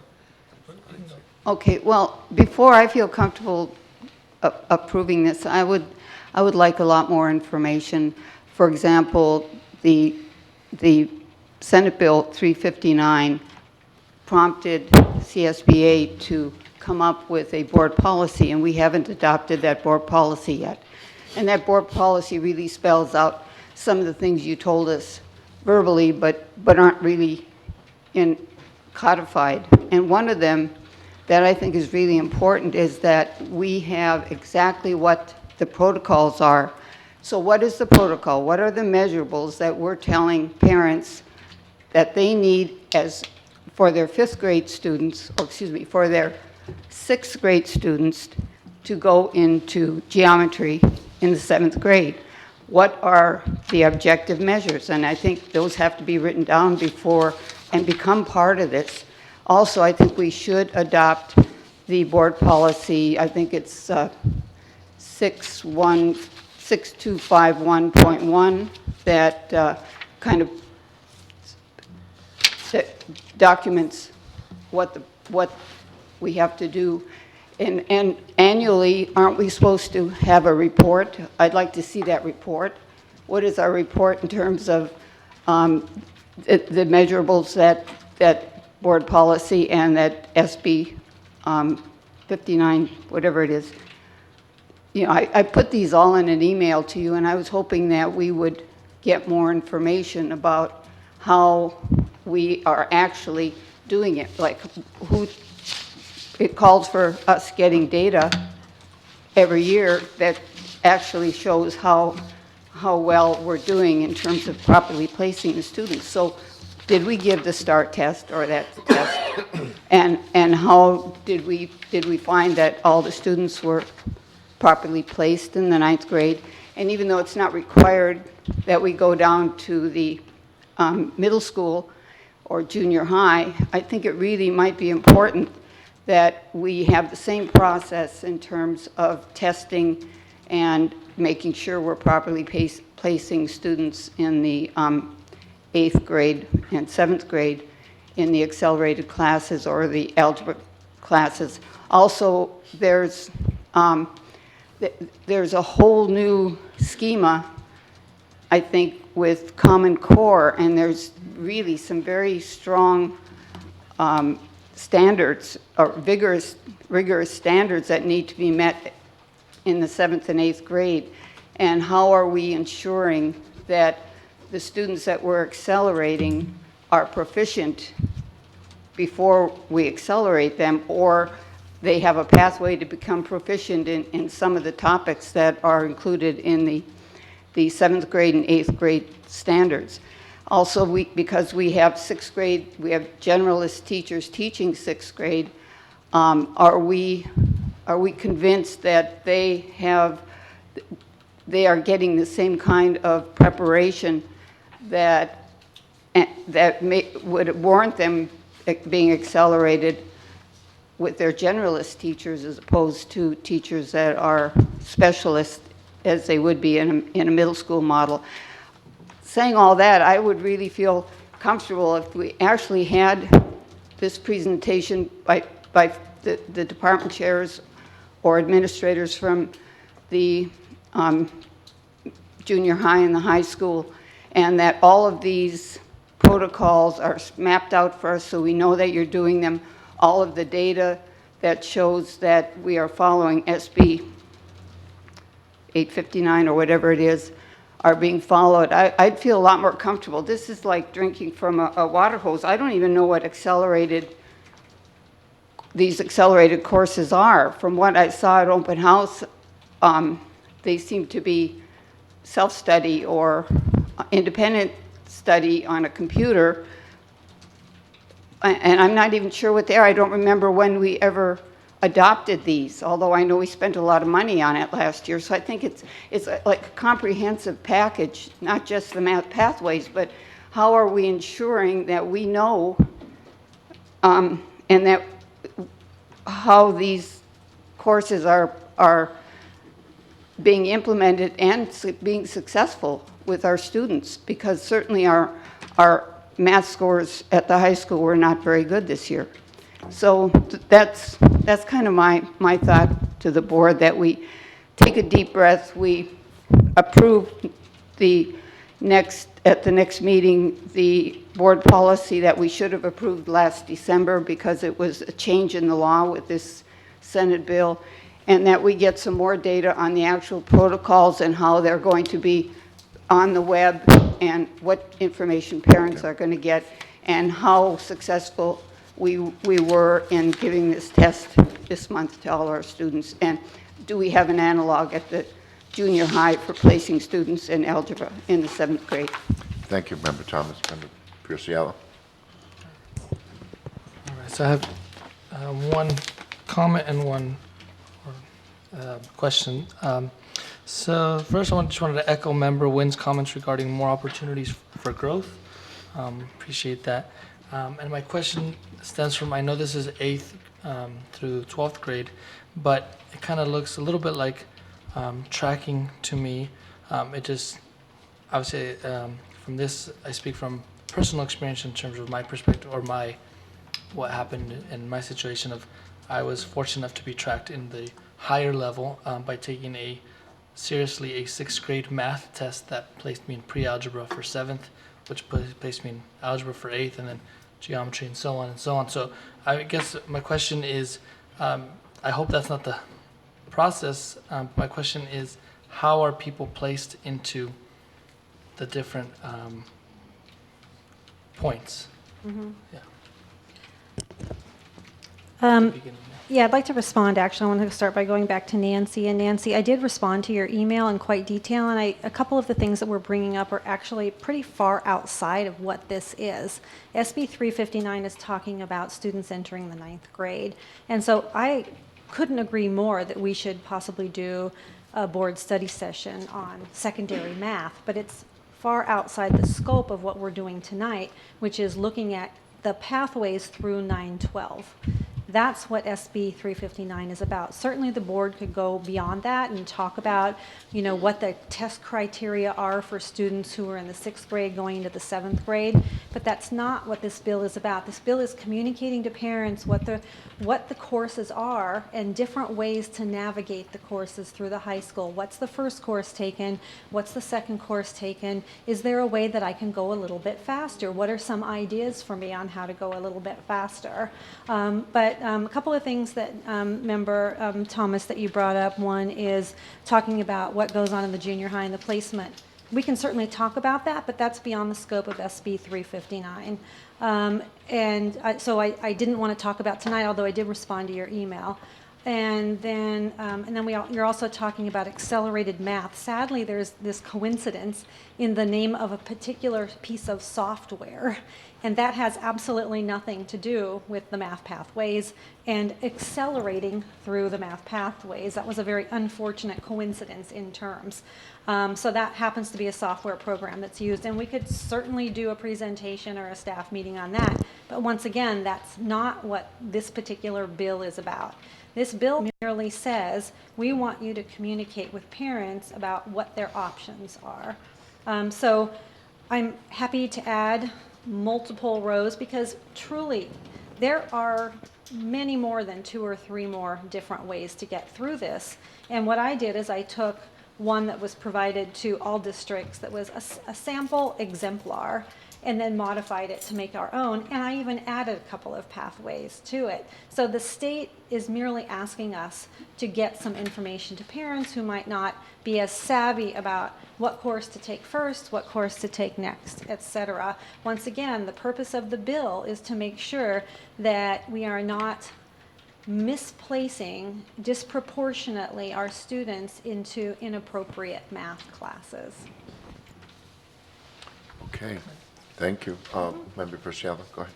So I just kind of want to respond to that. So in order for you to describe what the options are to the parents, so like me as a parent, if my daughter or son were in high school, 9th grade, they're in Algebra 1, where I see that it's too late for them to be in accelerated geometry without knowing how they could have been on that path in 7th and 8th grade. So I guess my question was more of just like, is it only that STAR exam test that happens in 7th grade or 6th grade of how people know? Because by the time you're 9th grade, if you present these options to me, I want to say, well, of course I want my daughter in accelerated geometry. But then you're like, well, she didn't do the prerequisite Algebra 1 in 8th grade. So I know it's 9 through 12, but if you're providing me options, you got to give me the context for how to get there. So I guess that's more of why I was bringing it up. Anyone And else? I would agree. I think that the Senate bill covered 9 through 12, but it explicitly stated in the Senate bill that it didn't preclude including middle school. And I think given that we're having students taking algebra in the 7th grade, and quite a few educators might take exception to whether they should be, instead of taking the standards-based 7th and 8th grade courses, I really think that parents that are in the have 6th graders need to know exactly what their student needs to do in terms of grades, test results. Is there another special test that we give them to make sure they're ready? I think that all needs to be spelled out in the protocols, and I don't see anything in writing that tells parents what those protocols are. And the Senate bill says you have to have those protocols, you have to have them on the website. And in addition to this diagram, that stuff should be there, and it's not here for us to look at. No, everything that's in the Senate bill is listed on this diagram, and everything that's required, and I use an exemplar that was provided to me to adapt it to our work here in Newark Unified School District. And we do have those protocols in writing that go out to parents. It's just that they weren't part of this Senate bill, so I did not bring them this evening. I'm certainly willing to share those. We have them written. And for your information, all of our sixth grade students are invited to participate in a test. The criteria are very clear. Letters go out to all families. All students are encouraged to take this, etc. So, but I didn't bring it this evening because it wasn't relevant to this bill. Mr. Burke, is Superintendent Sanchez. just real fast. If is there a No, time? Oh, no, I thought he was passing it to me. No, I wanted to make a comment. Sorry. It's okay. Let me kind of take a bigger approach with this. But I think this conversation is at the core of some of our enrollment loss. And I think that part of the larger part of what I would ask is we need to start with the graduation requirements and really get clear about what those are. But I think the intent of this law is broader than just math. It's really, and I think for us to do our due diligence, it's really what are the opportunities for enrichment and extension for all core areas for sure, but maybe even all other areas, including electives, so that we could start building some customized learning plans for kids as they start thinking about and going into secondary education. I know that recently we did a visit and we're starting to learn a little bit more about middle colleges, having a conversation about middle school versus junior high, as well as this idea of, as a parent, if I'm purchasing a new home in a new development, what is going to be the course catalog, what's offered in Newark Unified School District for acceleration, for extension, and are we willing to really customize some of these enrichment and acceleration pathways that are somewhat more customized to what kids are doing well. So even though this is, for me, this is a compliance exercise, this is not really what is, what I would like to see is a better roadmap for parents to understand with clarity what is, and I'd rather call it a course of study instead of a pathway. So what is the course of study that I want to take as a parent? There might be 2 educators in the home or 2 engineers or 2 attorneys that, my kid happens to be really pretty good at language arts. And there has to be a way for us to allow acceleration. And here's the dilemma. As we start looking at how many kids need remediation and how many kids are a little bit behind in credits, and what schools tend to do is put in extra sections to remedy that. And that minimizes how many points we have for acceleration. So you only have so much staffing, so we have to find the right balance of, okay, what's appropriate to add a repeat class, how much do we do, how many times do we try that good faith effort, but it does come at a cost, so we have to figure out how do we strike a balance between remediation and acceleration, because we have to have both. And I believe that as I start investigating, not formally, but just initially looking at why some people are leaving at secondary and choosing to look at private schools and parochial schools, is I can promise you schools that are getting some of our higher performing kids, they have absolute clarity around what acceleration they offer in all core areas. And I think that's something we got to get to, this idea that we have to be able to compete in any environment for enrollment. And we have to look at this from a standpoint of the parent and, I envision a course catalog that says, okay, here's enrichment or acceleration or gifted and talented. and here's some options that we offer at every level, including elementary. So I think it is a larger conversation, and I don't know if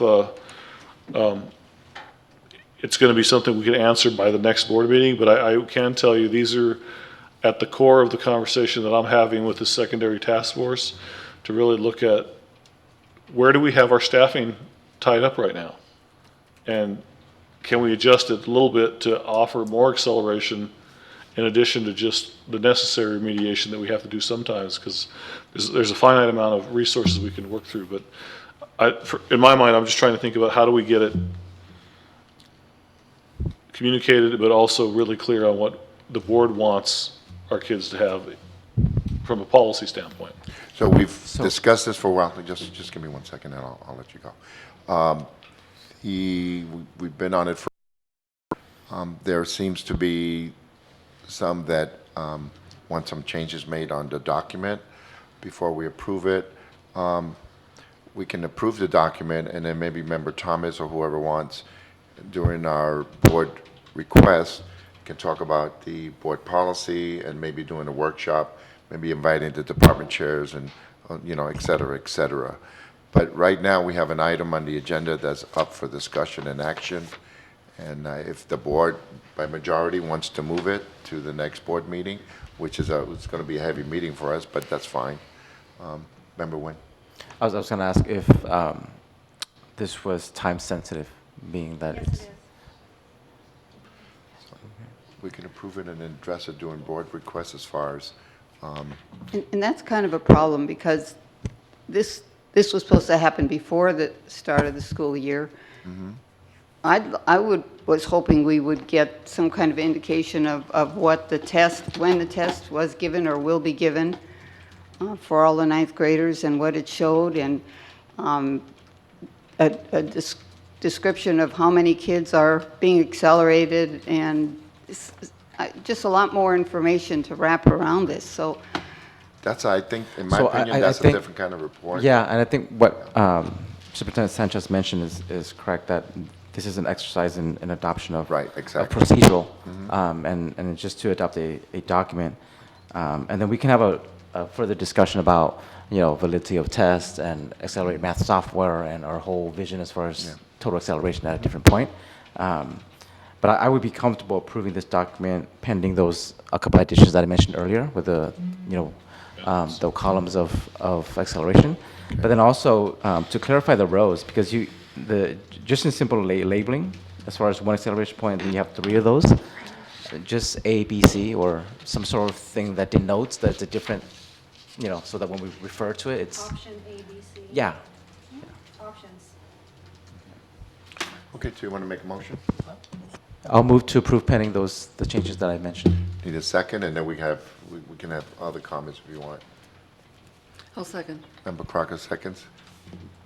Yeah, I was just Member going to Cristiano, go ask, ahead. in terms of, my question, in terms of time sensitivity, what's the time frame? Is there like a hard deadline, like end of the month, or I know like for budget, it's like you have to report it to the state by X, Y, and Z, so It what's- was actually supposed to be approved 3 weeks ago, but it wasn't, it didn't come to my attention until about 2 weeks ago, which is why I'm bringing it now. Okay. Another point too is that this is what we're doing. It's not what we want to do. But so there needs to be something in place for what we're doing now, a basis in which we start a discussion where we want to go. My perspective is I would like to have every kid have their own pathway through math, because some kids will go fast, some will go slow. I have one child that could not have taken algebra in 8th grade. His mind was not developed. Doesn't mean he didn't understand it later. So I think that we have such a variety of abilities for kids that we need to address this and how we approach this. But we need to now have something available for people that are involved with their students right now. yeah, and that means I'd like, as a parent of a 6th grader, I'd like to be able to go to the website next week, and I'd like to see exactly what my child has to do to be successful, because I'd like my child to be able to take geometry or in the 8th grade and algebra in the 7th grade. So I want to go to the website and see exactly what. And as a child, mother or parent of a high school student, I want to be able to go and see those same criteria, written criteria on the website as specified by the Senate bill. I think that's the whole package, and that's what's required, and it should be there. If it's what we're doing, if this is what we've already been doing, then why isn't it there? That's my thought. Thank you. So we have a motion and a second. Before we move on, it's obvious that math is something that's dear to us. That's where our kids seem to be having, problems, especially when they get to the ninth grade level. Pastor Jones started his own academy, and a lot of community leaders are looking at it because they don't want their kids to fall behind, especially when it's math. So that being said, we have a motion and a second. So if you want to, please vote. Can I just clarify No, Member go ahead. Nguyen's motion? Because one of the things I'm trying to wrap my head around in terms of making a decision is mapping out the specific changes that you said, because you made comments, but then so did Member Crocker, and so I want to know what's included in your motion in terms of Okay. of the. My motion is moving to approve the document pending some changes. The first of which is to add additional columns between the 8th and 9th grade, and then between the 11th and 12th grade as possible acceleration points.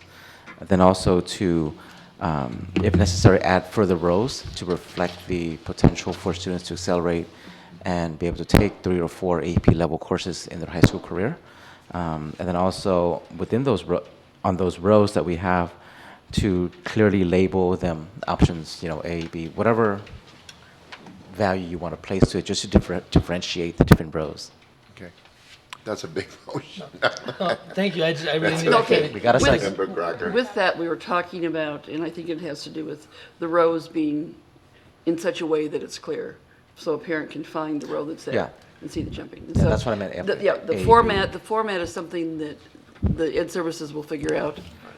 One Well, page. no, we're One voting on page, the one motion, so page. that's why I want Right. to make sure that they can't figure out if we don't lay that Right. out. So I want to make No, sure that that's. perfect. No, I'm glad you brought that up. Patty, you got that? And Motion this also, I think, speaks to the benefit of doing these things over 2 meetings, so that it's like what we used to do with our policies, is we would have a first reading and then a second reading. I think on things that are this complicated and they Even should third be done reading. over 2 meetings. Pardon? Even a third reading would be. Or even a third reading. Right now, we're not getting everything out on the table maybe that we want. We're not getting answers to all of our questions, and that's what 2 meetings allow you to do.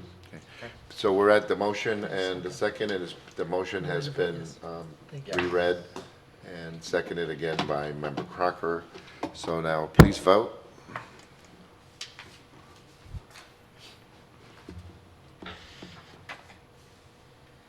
Okay, motion passes. Nice conversation. So when we have our board request, Member Thomas, can you kind of help us so we can try to see if we can get this on there, Superintendent Sanchez, so we can have a further discussion on this? Okay. Because it's obvious that it's a big item for all of us. Okay. Okay, with that, we move to item B, and which is school plan for student achievement, SPSA, for Bridgepoint High School. Mrs.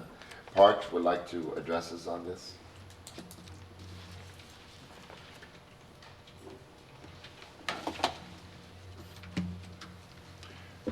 Good evening. You know, me and my SIP says, Near and dear We to know my that's a heart. big thing for you, but that. and apparently I kind of didn't pay attention last year. So regarding the bridge point, on page 2, it has that there's implement peer classroom fair observations and asking all teachers to visit and observe at least one other alternative class. On the bridge point, it shows none, and I'm sorry, I'm gonna be referring back and forth between the two just because I need you to understand that it contradicts. So on this one, it says that there's no When money. you say, wait, hold on, because you're commenting on Bridgepoint, right? It So- is on bridge point, it Okay. is on bridge So point. what are you You know ping-ponging what, back and forth? I'm doing the talking, it's my Okay. 2 minutes, thank you.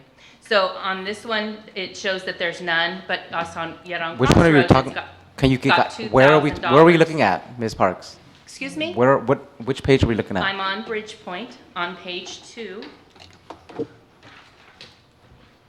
Item number 5, implement peer classroom fair observations and ask all teachers to visit and observe at least one other alternative school. This one shows that there's none. However, on Crossroads, it shows that there's $2,000. On page 6,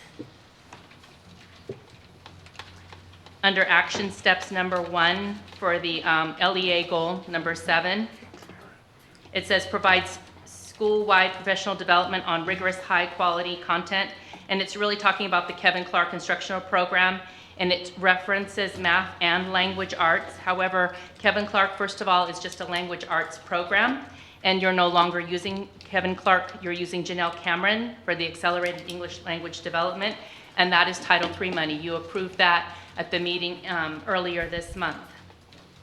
So that $5,000 would be Title III money, not Title I. So they would have, that would free up their Title I money because the Title III money is at the district level. So they should have another $5,000 to spend. And then, like I said, that's not, that Kevin Clark doesn't cover math. And just to notify you that under LCAP, the 1.4.25 under secondary, it does show $22,000 being allocated at the secondary for Kevin Clark. On page 10, it shows implementing a student and parent orientation. And this also shows no money. However, on Crossroads, it shows $500. The data that is supplied at the end of the report is information from the 2010-2011 school year, along with 2007-2008, and the CELT data is from 2012. So a little bit outdated information to support the report itself. If you compare this report with the one that was a year ago, you'll see that there's quite a number of things that are the same that were mislabeled at that time. Thank you. I move to approve. Okay, Member Nguyen moves to approve. Need a second? I'll second that. Okay, Member Crocker seconds. Member Preciado, did you want to? Yeah, I was gonna ask in terms of, Sure. I know people were gonna ask questions, or not. No, you can't. Okay. Oh, questions of Ms. Parks? No, No. Mr. Lopes? yes. Yeah, Mr. Lopes? Mr. Lopes?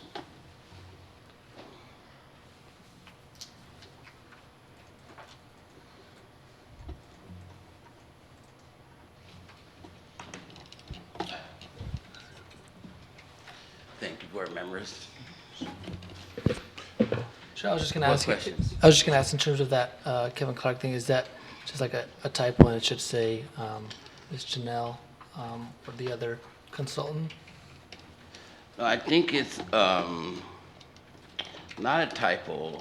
I think what the teachers are trying to do is use that as also some supplemental materials, but also a lot of our kids are struggling with vocabulary and academic language across the curriculum. So what we're trying to do is use some strategies for English language, academic language, and vocabulary across the curriculum. So that's why we wanted some of those strategies to go into the math section also. I have another question. I can Mr. actually add to Member. that, if that's okay. No, go ahead.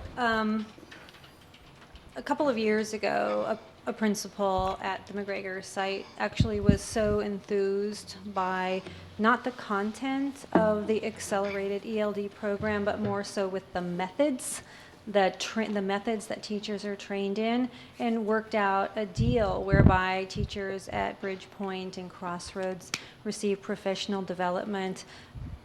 He wanted to see some consistency across the classrooms and across the sites. So they received training on some pretty basic things like how will we all generate common lesson planning? What are the things that we want to see in the classroom? What are the strategies that we all want to use to see that students are engaged? And those were applied across all content areas. So the work that has been done at the McGregor site hasn't been in ELD.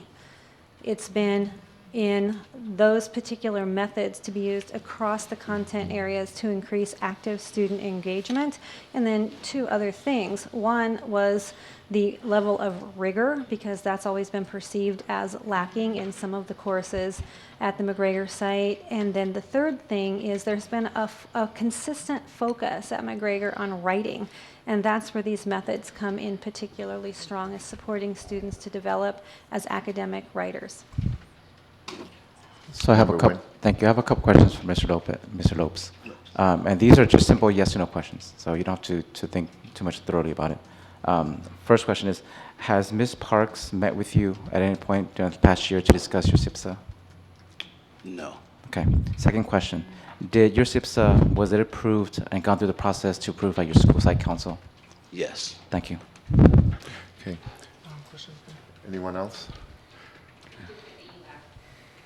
Okay. So we have a motion. I would like to ask you a question. Was there anything that Ms. Parks brought up that you think needs to be corrected here? No, I think the funding is accurate, especially when we're trying to increase parent involvement in Crossroads. That we did put some money aside specifically for Crossroads. Bridgepoint's parent involvement has always seemed to be pretty consistent carrying the McGregor site, but Crossroads, because it's an independent program, kids are pretty much self-sufficient, that the parent involvement is really tough. So using Title I money as opposed to Title III, was that anything that? That's incorrect, because Title III money is for English learners, and we are not doing accelerated ELD at the McGregor campus. So Title I is appropriate for literacy across content areas. Okay. Okay. So do we already have a motion and a second, or? We do. We do. Okay. So please vote. Unless there's any more comments. Okay. Motion passes 5 ayes. Mr. Lopes, you might as well just stay up there for a minute. Before we move on to the SIPSA for the Crossroads, I just want to say something. Our practice has been to allow community members to come up before and address the board on an agenda item. And we normally don't go back and forth. Okay? We ask the community members, we give them 3 minutes, and then they give us their thoughts. And hopefully that allows the board, when we deliberate, to think about some of the things that are brought up. It's not a time for us to dialogue back and forth with the community member. I just want to make sure we're clear on that, because we really haven't changed the way we do things. So that being said, we have Ms. Parks that would like to address the board on this particular item, please.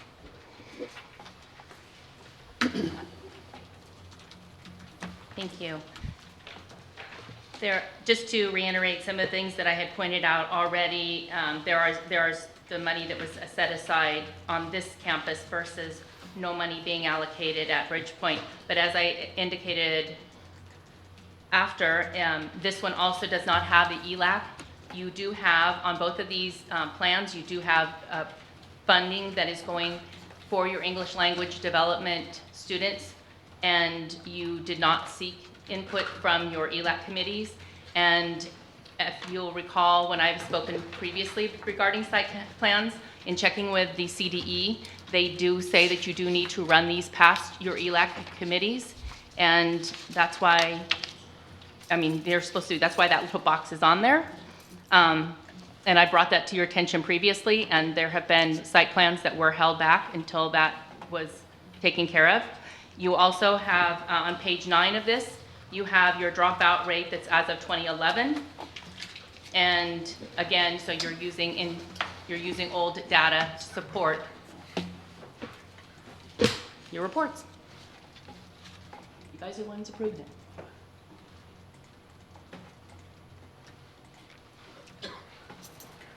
Okay. Board, anybody want to address this item? I'll move to approve. Member Nguyen moves to approve. Need a second, please. Second. Member Pirsalo, seconds. Let's see, clear and close.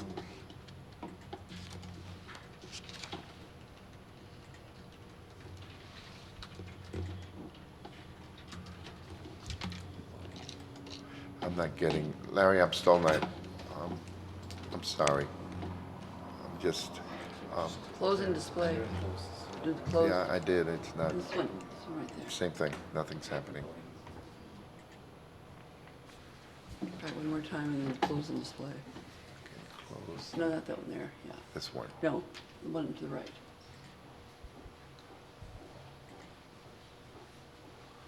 Yeah, it's not clearing for me.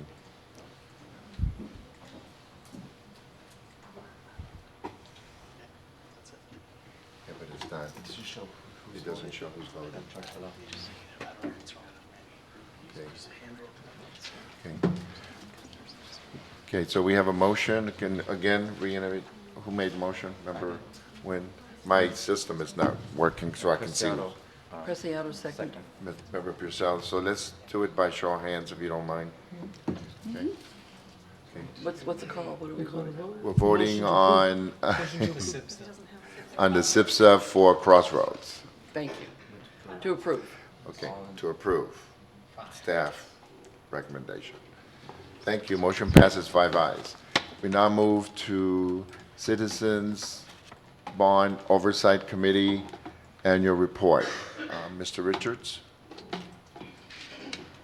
Tonight, we have Carrie Knoop, the outgoing chairman of the Citizens Bond Oversight Committee, who will be presenting the 1415 CBOC report. What does that mean?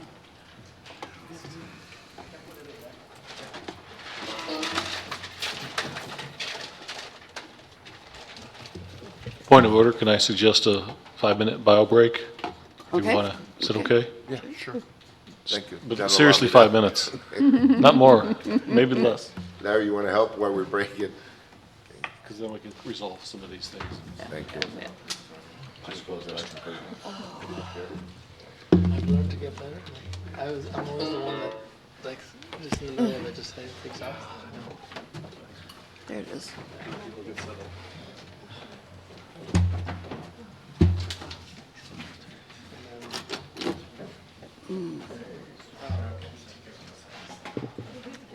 I'm sorry I didn't get a chance to see your responses.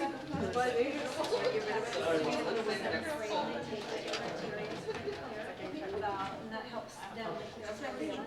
Most of these go into math 7, but they spent years. And they have a chair, the chairs are really big, that do, Compress. yeah, so our accelerated math 7 is our middle class. And so it's got all of the math 7. No offense, but no. The hand shows and in collaboration, I mean, they spent years developing these courses. And it's very, very well done. Well, I think it speaks to the fact that the board, we don't get any of this information. We don't, I mean, like I went to junior high open house and I went to one of it was an algebra class and there was a criteria that if you didn't get a C, you couldn't go on to geometry or something. I don't know. Anyway, I mean, these are just all things that you end up hearing, but how do parents Get that information? get that? And shouldn't it also, well, it says it's supposed to be on the web too. Everybody? Well, And the- absolutely. The part that has to be on the web is let's do the 9th grade placement. And literally all of the components, as he said, it's sort of all the components they want in there. I think that you want something that goes far. And I think it's nice to do that. But I also think it's probably more comprehensive than what we're talking about because it's other content areas besides math. I think science is really good as well. I think, well, in terms of this, I just thought since we're accelerating kids starting in the 7th grade, and because we are a unified district, we're not a high school district, that we should, it's a no-brainer to do it. It's not that it's required, but it's a no-brainer that we should do it. That's my thought. So that's why I brought it up that way. Yeah, I mean, I think, How we you doing? know, it's important that parents know and that we're successful, that the kids are successful. So how many, you know, are they being successful? What is this accelerated math? I still don't know. That's the kind of thing. This is a software program that teachers are using, and what it helps them do is break the standards down into learning targets. And it's really a mastering learning process. So the kids, when they learn a learning target, how you adjust an instructional learning target, and then kids have multiple attempts at mastery. Okay, but does that take the place of their textbook? It merely produces problem sets. And they're using the textbook less and less because what they're doing is collaboratively designing lessons together around these objectives. And so the text is a little less simple for the class. This program We're at 4 minutes right now. outlines the learning targets, and then it prints Pat? out unique problem sets. 4 minutes. That's good. So are they spending a, We're back at 4 minutes, President. but do they work collaboratively, or the students work She says a collaboratively with the teacher? 40-second. Mr. Newt, you ready? Whenever you're ready, I'm ready. Okay. So, can somebody get member cracker for me? Okay, we can start this and finish.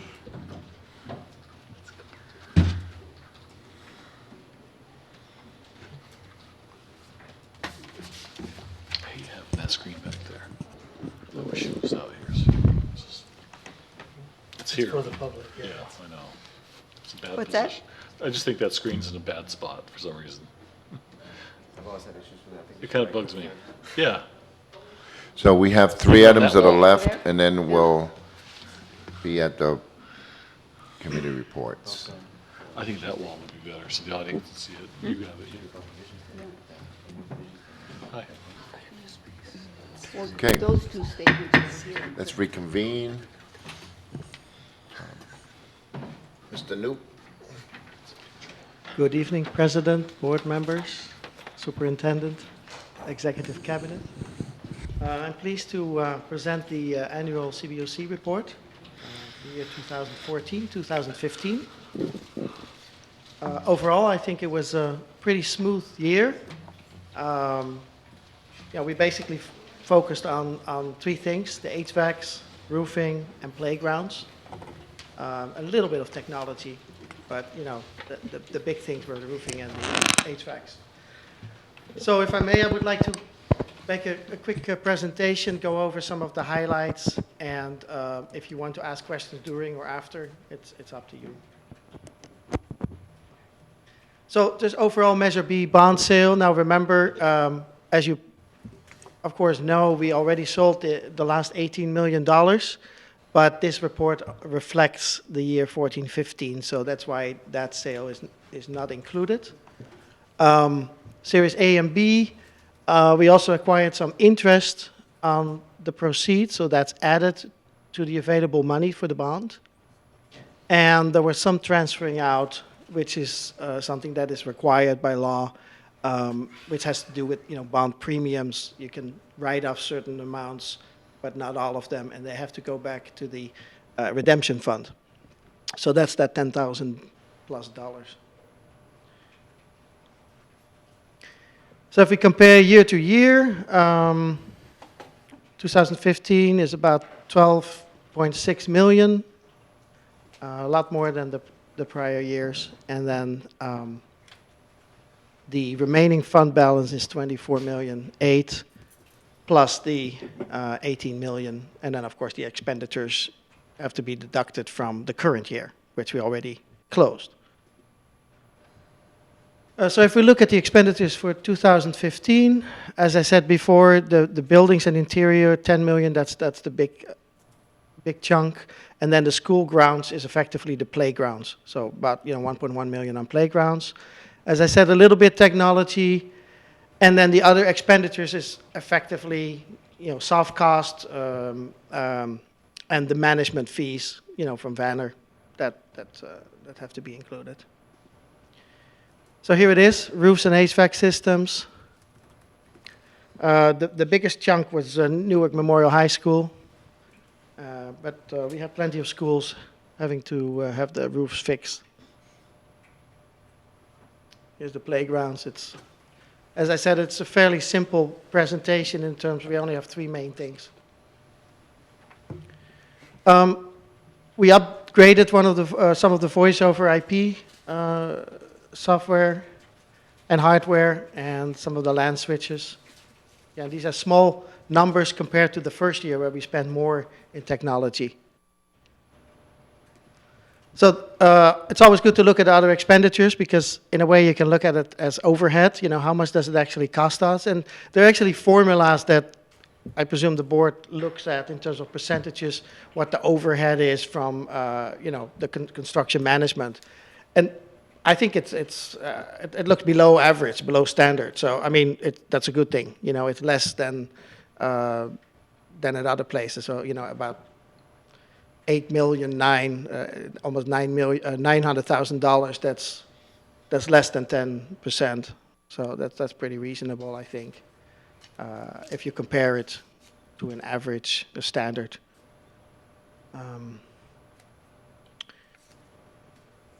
So the most important thing that the CBOC is chartered to do is to give an opinion whether the district expended the funds according to the law. And we voted on that, and we unanimously agreed that the district is in compliance with the law.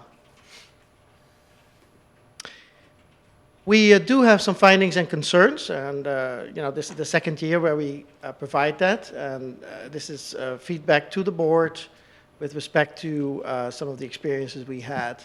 So there are a couple of things that I would like to mention.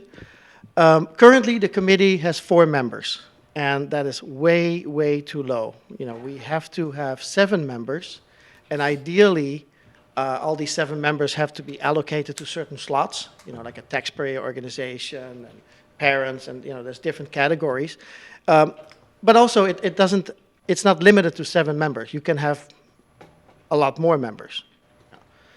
So again, 4 is just, you know, not in compliance, basically. A second finding and concern is about requested information. Sometimes we have some trouble getting the right information in a timely fashion. You know, we meet once every quarter, and then there's an ad hoc subcommittee that prepares the report, and especially during these times, we need to have access to information in case we have questions. You know, what we try to do is be diligent, go over the data, go over the data in the California financial system, go over the data from the standard bookkeeping system from the district, and then compare that with the audits, the various audits, the regular financial audit, but also the performance audit that is provided. So we compare these numbers, and you know, sometimes we have questions and we find discrepancies, and which, you know, often are not problems, but things that we just try to understand and consolidate. Third finding and concern is the website. The web pages allocated to CBOC are not always up to date. And, you know, this is our window to, you know, our citizens, telling them where we are. You know, as soon as we have a meeting, we need to have a minutes posted. The reports have to be put up to date on the website and so on. So that's another area where we have findings and concerns. So the recommendations are basically to the governing board, you know, evaluate your efforts, please, to get more community members. I mean, you know, it's bringing the horse to the well. You can't force it to drink, but we have to, I think, do a lot of effort to make sure that, you know, community members can stand up and join the CBOC.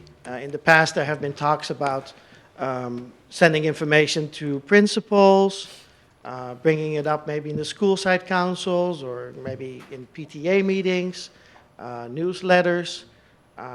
Again, I consider this an important issue. 4 members is just not enough, and you know, I would really urge the board to find ways to get at least 7 members.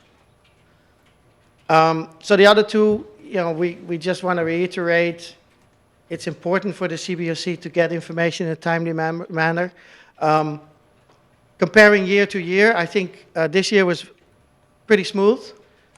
We got the numbers presented. There were a couple of questions, and of course that's a natural thing. But everything added up, and the actual acquisition of information and looking at it was relatively straightforward. So I'm really happy about that. With respect to the webpage, we hope that that's now maintained in a timely fashion. So we, after the meetings or after we have financial reports, quickly that's updated in the website.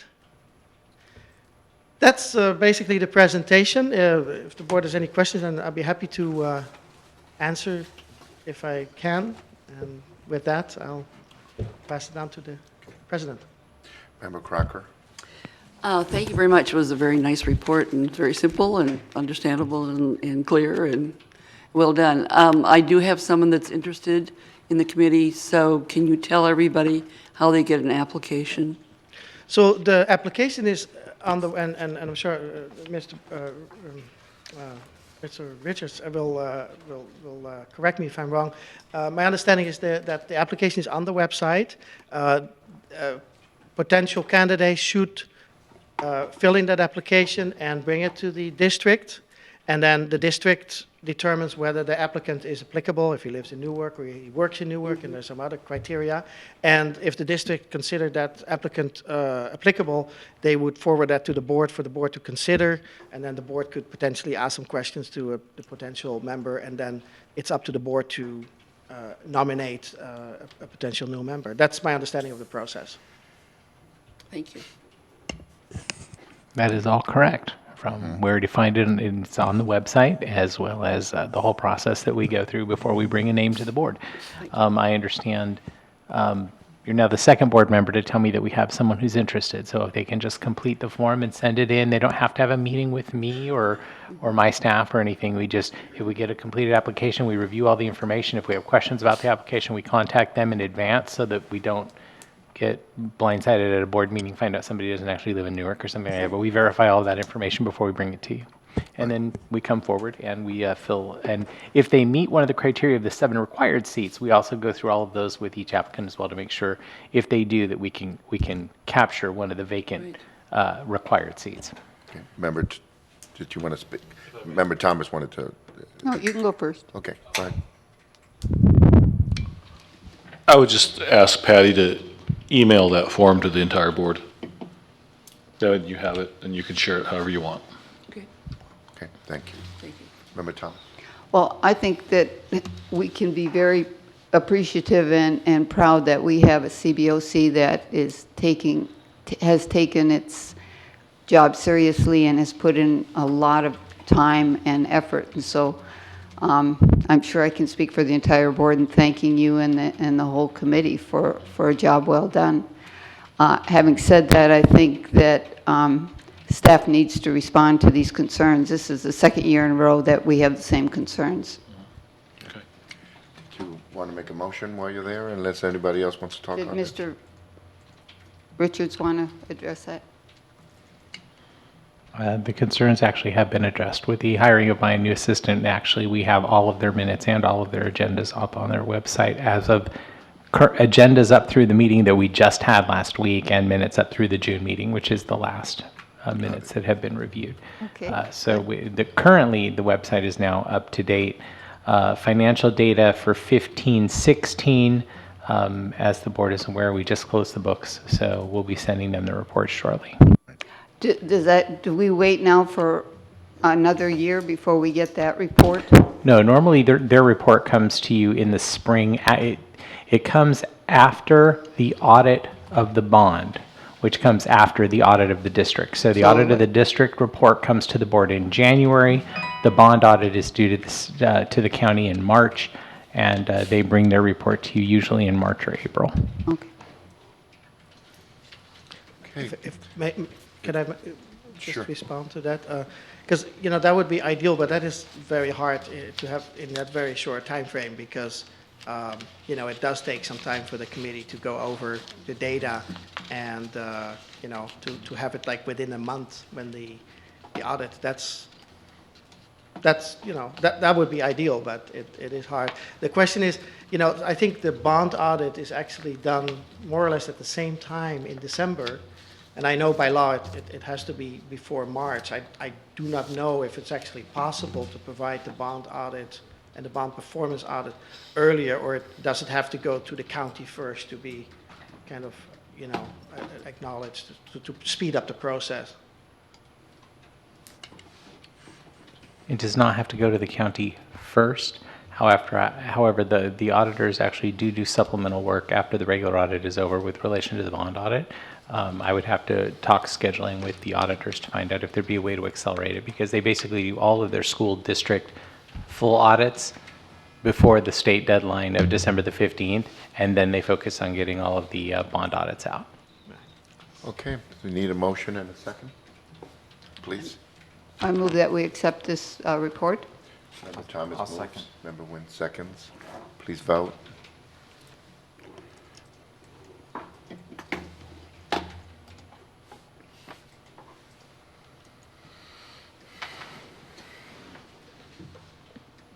It's not showing. Sorry. Want me to clear it and vote again? Yeah. Okay, so let's try it again. Open for voting and see what happens. Okay, Member Preciado. Thank you. There it is, 5 ayes. Thank you. Thank you, Larry. Okay, let's close it down. Okay, next item on the agenda is summary of donations. Superintendent? Or Mr. Richards? I just have these. What's in the packet? Okay, give me a second here. I'll take the honor of reading it. Thank you. A donation of $1,500 to Graham Elementary. The donors in Newark Educational Foundation. The specified purpose is for science camp for the 6th graders. And that is the only donation we have. Excellent. Thank you, Member Nguyen. I move to accept the donation report. A Member Preciado moves to accept the donation. I'll second. Member Nguyen seconds. Any discussion? Please vote.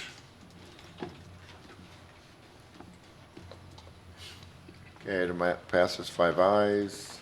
Next item on the agenda is approval of resolution number 2025 declaring surplus equipment. Mr. Richards. So we have for board approval a list of items that are no longer in service in the district for the board to take action on. Things that were removed over that were identified over the summer. I'll Okay. second. Member Crocker moves. Member Nguyen seconds. Please vote.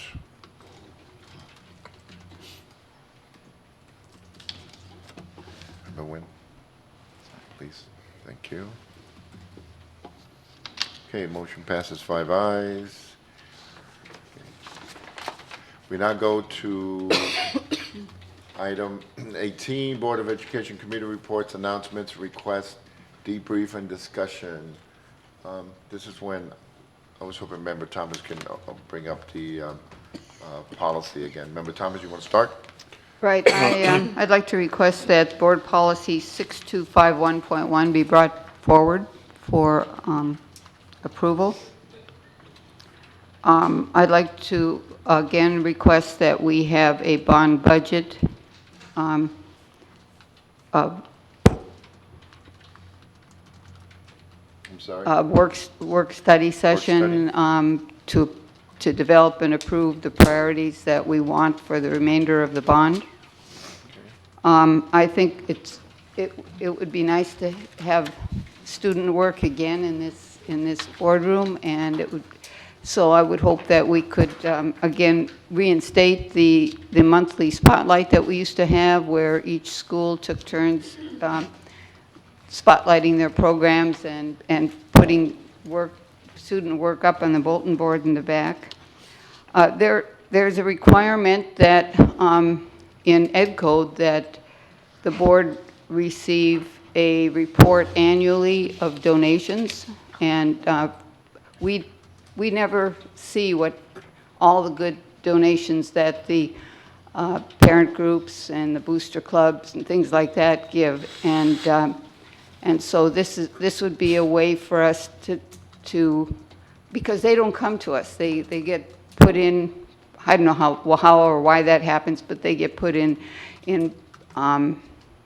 their books without having it reported to us. So once a year, at least, we're supposed to get an annual report of donations. So I'd like to see that scheduled.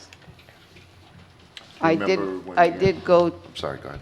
I did go to an ROP meeting. ROP is got a large grant that they're eagerly making plans to spend, and our kitchen at the high school for our culinary program is looking really good. So we saw pictures of that, and if any of us get a chance, it would be nice to stop in and see the good work that ROP is doing.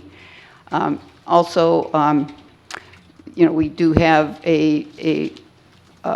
Officer Sandoval has a program, and I know he's in a very dilapidated portable, so maybe as part of our bond discussion, we can talk about portables and upgrading them.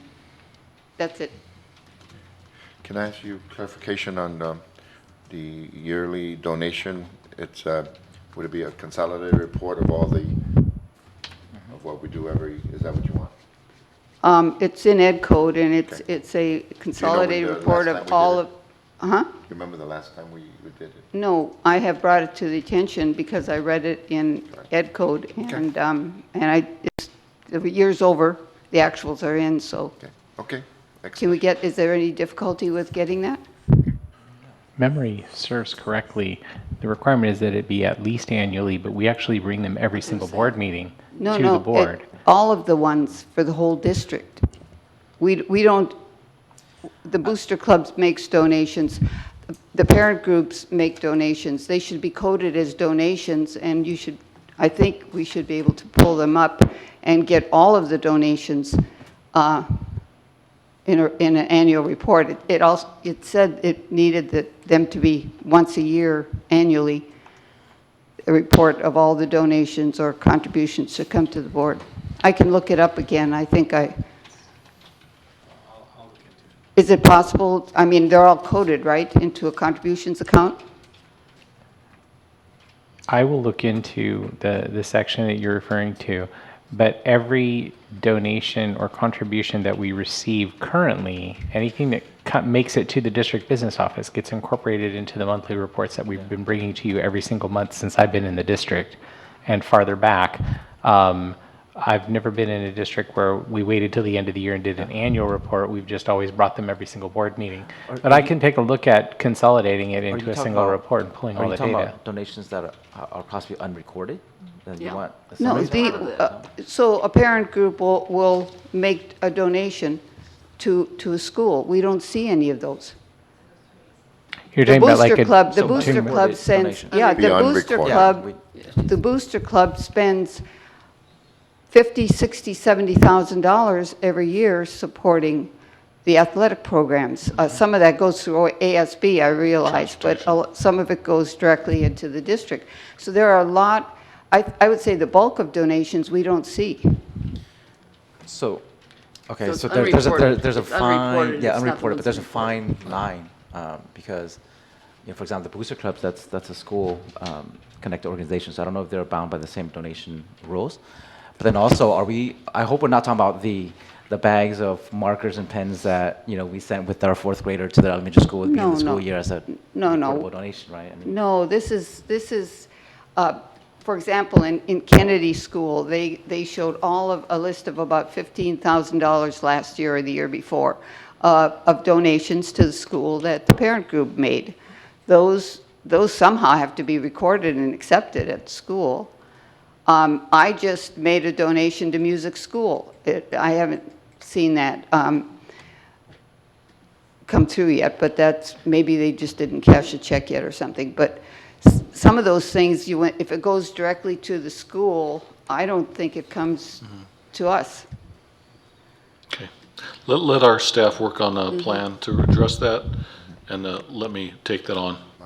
Okay. Okay. And I just want to know, some organizations, parent clubs are listed as nonprofits. So if parents might say, I donated to the school, they might have actually donated to the nonprofit entity, the PTC. So maybe that could account for some, in some schools.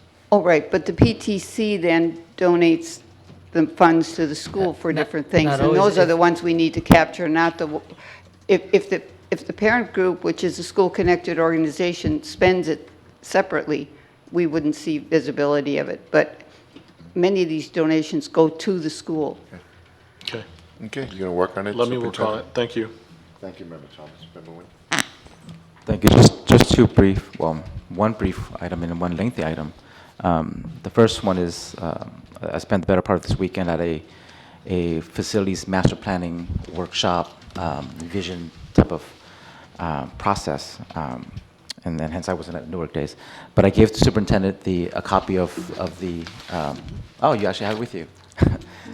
Just as what we went through. So, and I know it's been brought up before, about, that there needs to be a sort of a general vision from a 30,000-foot level as far as what we want to do with our facilities moving forward. And then you just brought it up as well. So I think that's a worthy endeavor to kind of dive into, at least have a starting point as far as what the board has a vision of our facilities moving forward. The second request I have is if we could at some point bring back a presentation, doesn't have to be very lengthy, but just a presentation on the SIPSA adoption and development process. So, and the reason I do this is that we get comments every now and then, but I'd like for there to be a more knowledge from the public's perspective of how they can engage in a meaningful, positive way in the development of the SIPSA. And of course, I'm coming this from being a principal, and I'm sensitive to the SIPSA because I spend a lot of time with it and with my school site council, my parent groups to develop it. And so, school site council is an open meeting, and the public is invited to come and attend, and that would be the time to engage positively in the SIPSA adoption process. And the SIPSA is developed with advisory from the ELAC. The ELAC doesn't adopt SIPSA. School Site Council adopts SIPSA under advisement from ELAC. Given as it may be, even with that, with the two schools that presented their SIPSAs today, or the two schools that we approved the SIPSAs today, Bridgepoint and Crossroads, they're not required to have an ELAC because they have fewer than 21 ELL students. So it's, the ELAC notion is irrelevant for those two schools tonight. So if we can get just a presentation, I mean, I know I pretty much gave you the presentation, right? But just a more formal. I got the outline here. You got the outline, yeah. As far as the process and how members of the public can again, meaningfully and positively engage in the development and adoption of these SIPSA plans. Thank you. Yeah. That's what happens when you have a high school principal on the board. Which I'm happy we do have that. I'm happy you're on the board. Member Crocker? Yes, I just want to, I'm the first one that's going to be talking about Newark Days and our parade. Oh, that's Wanted to right. thank the staff for a wonderful float. Every year they tweak it a little bit, and so it really looked lovely. It was a great place. It was a great morning exercise. We waited till the very end of the parade this year, so it means that we were at the very end and we were out getting a suntan for a long period of time. But it was always fun to see the kids, and the thing that was really fun this year is that the kids on the float started their own chant. And it was a cheer, and they went through the whole time cheering this way. And so there was a lot of interaction between the people that were watching the parade as well as within our float. And that was the positive thing. So I think that was really nice. We also got ourselves a new bracelet. I'm not sure where people can get these, but it says equity. Exclusive. Very exclusive. Equity and excellence. Newark Unified. So that's great. Excellent. So I'm pleased with that particular soundbite. Sounds good. But it was a good weekend. It was a nice time. We did the cake on Sunday, and presented as a happy birthday cake to the city of Newark. So that was kind of fun. request?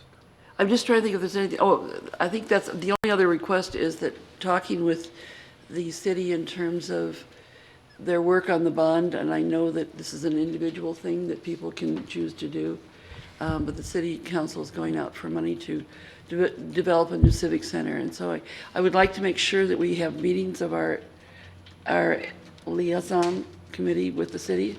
We haven't done that, and so we've got to get that going, because I think now is the time when the conversation needs to be, and if we're going to be involved with that process, we need to start early and start seeing what we have to do, start developing ideas about what kind of facility would work and how we would end up paying for it and this kind of thing. So I think that conversation, we need to start sooner rather than later. That's it. Thank you. Member Pierciala. All right, thanks. I did want to echo Member Crocker's comments, actually, both on the last piece of the City Liaison Committee and then the Newark Days. I did have to, I guess, do a shout out that my sister came up with the chant just on the fly. She was the loudest one there, and it was my niece's kids and their friends who, two of them are cheerleaders, so that they were the loudest. They were delightful. So I just had to put a plug for them in terms of that. I did want to note that if we can, for the agenda item, if we can get an update on Mr. Jutra's facilities planning, kind of in line with the master plan, especially since I know there was like a 1-month contract that we approved in terms of kind of the next steps.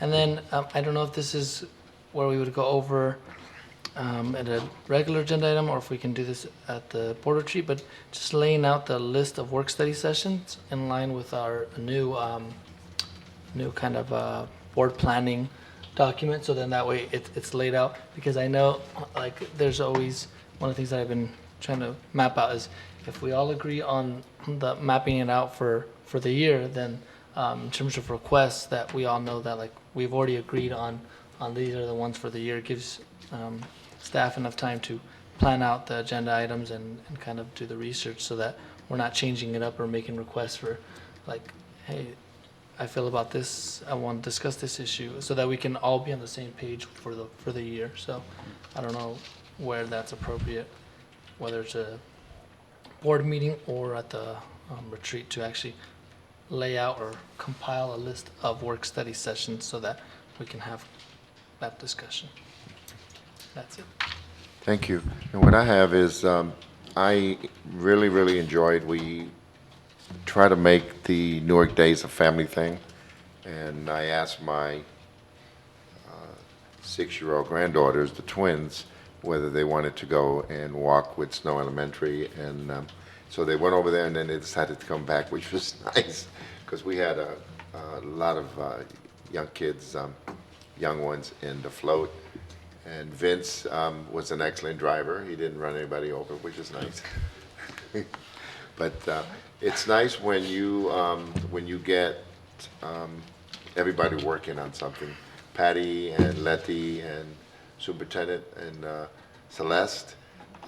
We had a good group of people there, and I know Tom was busy with his session, but the board always takes pride in attending Newark Days and walking. We don't ride in a big float like the city does. We've always wanted to walk, which is what we're about, and the community expects that. So I think it went real well, and I too want to send my appreciation to staff for putting that together, help us have a successful one. And I guess at some point, Superintendent, we'll share the trophies that we normally get trophies every year. The upcoming meeting, we're planning that for the. Right.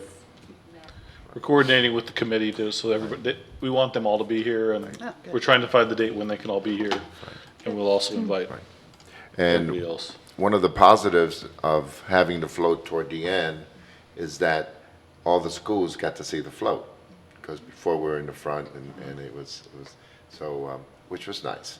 And I've heard community members and people that were in the parade talking about the schools, the participation, and especially at the secondary. We normally get our elementary schools, but every school, had a good participation, and they were loud, and each one of them did something wonderful, I'm sure. But, so on the request, what I have as a request of the board is that as we look at the work studies, is that the board be open to having a few of the meetings at 5 o'clock. As you noticed, today's meeting was at 6:30 because, you know, why have it at 6 if we can condense the closed session to a half hour, and it allows us more time to, you know, to get to the meeting and et cetera. But with the work sessions, it's always good if we allow a little more time in the work session so that we can really, you know, get some information and have dialogue back and forth on whatever we're talking about. The work session on math, to me, that'll be a great one. And I think Member Thomas talked about having the department chairs from the secondary schools come in. So that being said, it'd be great if the board, if you have a problem with 5, it's not going to be every board meeting until the end of the year, but we're going to have to do a couple of them at 5 o'clock. And I'm hoping, and naturally, if the board gets back to me and says, I can't make it, then we'll try to work around that. So with, you know, Patty coming on board, Superintendent Sanchez is ecstatic. So, and she's working real hard to put some of this together, and we really appreciate it. Yes, we do. And so that being said, does anybody have anything else? If you want to, Go ahead, Frank. in terms of 5:30 is the earliest that works for me in terms of because. So we can, okay, I mean, 5:30 is you can good. start it at 5. I'll be No, no. late, and if that's okay, because with What- traffic, I'm even late, even with How about you, 5:30 Tom? one. 5:30? Okay, so we'll try to, 5:30. yeah, so we'll get Is 5:30. there a possibility we can do closed session after the meeting when we have, I mean, some districts do it that way. Yeah, no, On- we can look On at that. study session Unless there's no nights. need. Yeah, Yeah. study session nights. Yeah. Like today's meeting would be okay, because everybody's still, you know, vibrant. Well, we did, we That's had 'cause we had nothing coffee. to begin with, so that was not a problem. But Yeah. if we have, We can do that. oftentimes, study sessions go longer than an hour. So that's from 5:30 to 7, then we have a good hour and a half. Sure, that'll work out real well. And then we can do the closed session afterwards. Okay, anybody else? Okay. Dr. then Newton, what- Superintendent has his, Oh, I'm sorry. Oh, no, I forgot. Superintendent Sanchez. Mine is very short. If anyone's interested in attending CSBA that's coming up, please let Patty know. is that the December one? Yeah, we sent. Is it December? Yeah. In San Francisco, which normally, my understanding in the past, we would go, and there's no other cost except attending the CSBA, because we provide our own transportation and all that stuff. So do we plan for all of you going, or do you want to individually let Patty know for sure? Okay, okay. Okay, Yeah. that's all I had. And then since you brought that up, I think it'd be nice to have Student. the student, and also Patty, there's a session for you, Yes, right? Yes. Yes. Yeah, it'd be nice to include that all. And, Oh, I do have one more thing, I'm sorry. no, go ahead. I'm going to pass these around, so they're draft. Vanner this is their first stab at doing a thank you brochure to our community for the expenditures on Measure G and perhaps Russian money, so please write on it and get it back to me or to Patty, your thoughts and ideas of how we can make it better.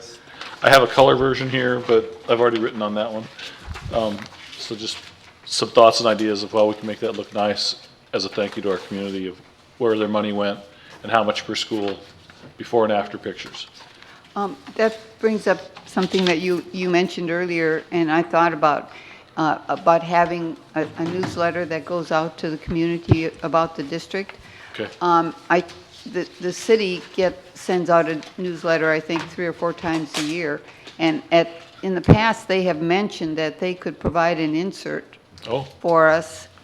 I don't know if they would charge us, if we do the printing, if they would charge us, but it would be an opportunity maybe it might be only one page, both sides, but. Right. And then But perhaps it that might could be be part of free. the conversation with our liaison Right, committee right, between the city. right. Right. So let's Yeah. add that, and I think it's Mr. Preciado, Member Preciado, that's designated to be part of that group, is that correct? The two of us. So let's, three of us talk, and then we'll add that. That's a great Mm-hmm. suggestion. Okay, anything else? That's it. Before we close, I wanted to thank Mr. Simon Larry for, on short notice, for at least making us available on the internet. Thank you, and we really appreciate it. Okay. With that, it's, what? One last thing. Okay, go ahead. I'm going to be launching the community survey tomorrow in English and Spanish on the website, and we'll be providing those surveys written form to each school in English and Spanish as well, for people that don't have access to the internet. So that's being launched tomorrow. So how much time do they have to do the survey? I'm going to try to do until the end of October. Okay, excellent. Anyone else? Okay, 9:46, meeting adjourned. Thank you. 15 minutes to spare.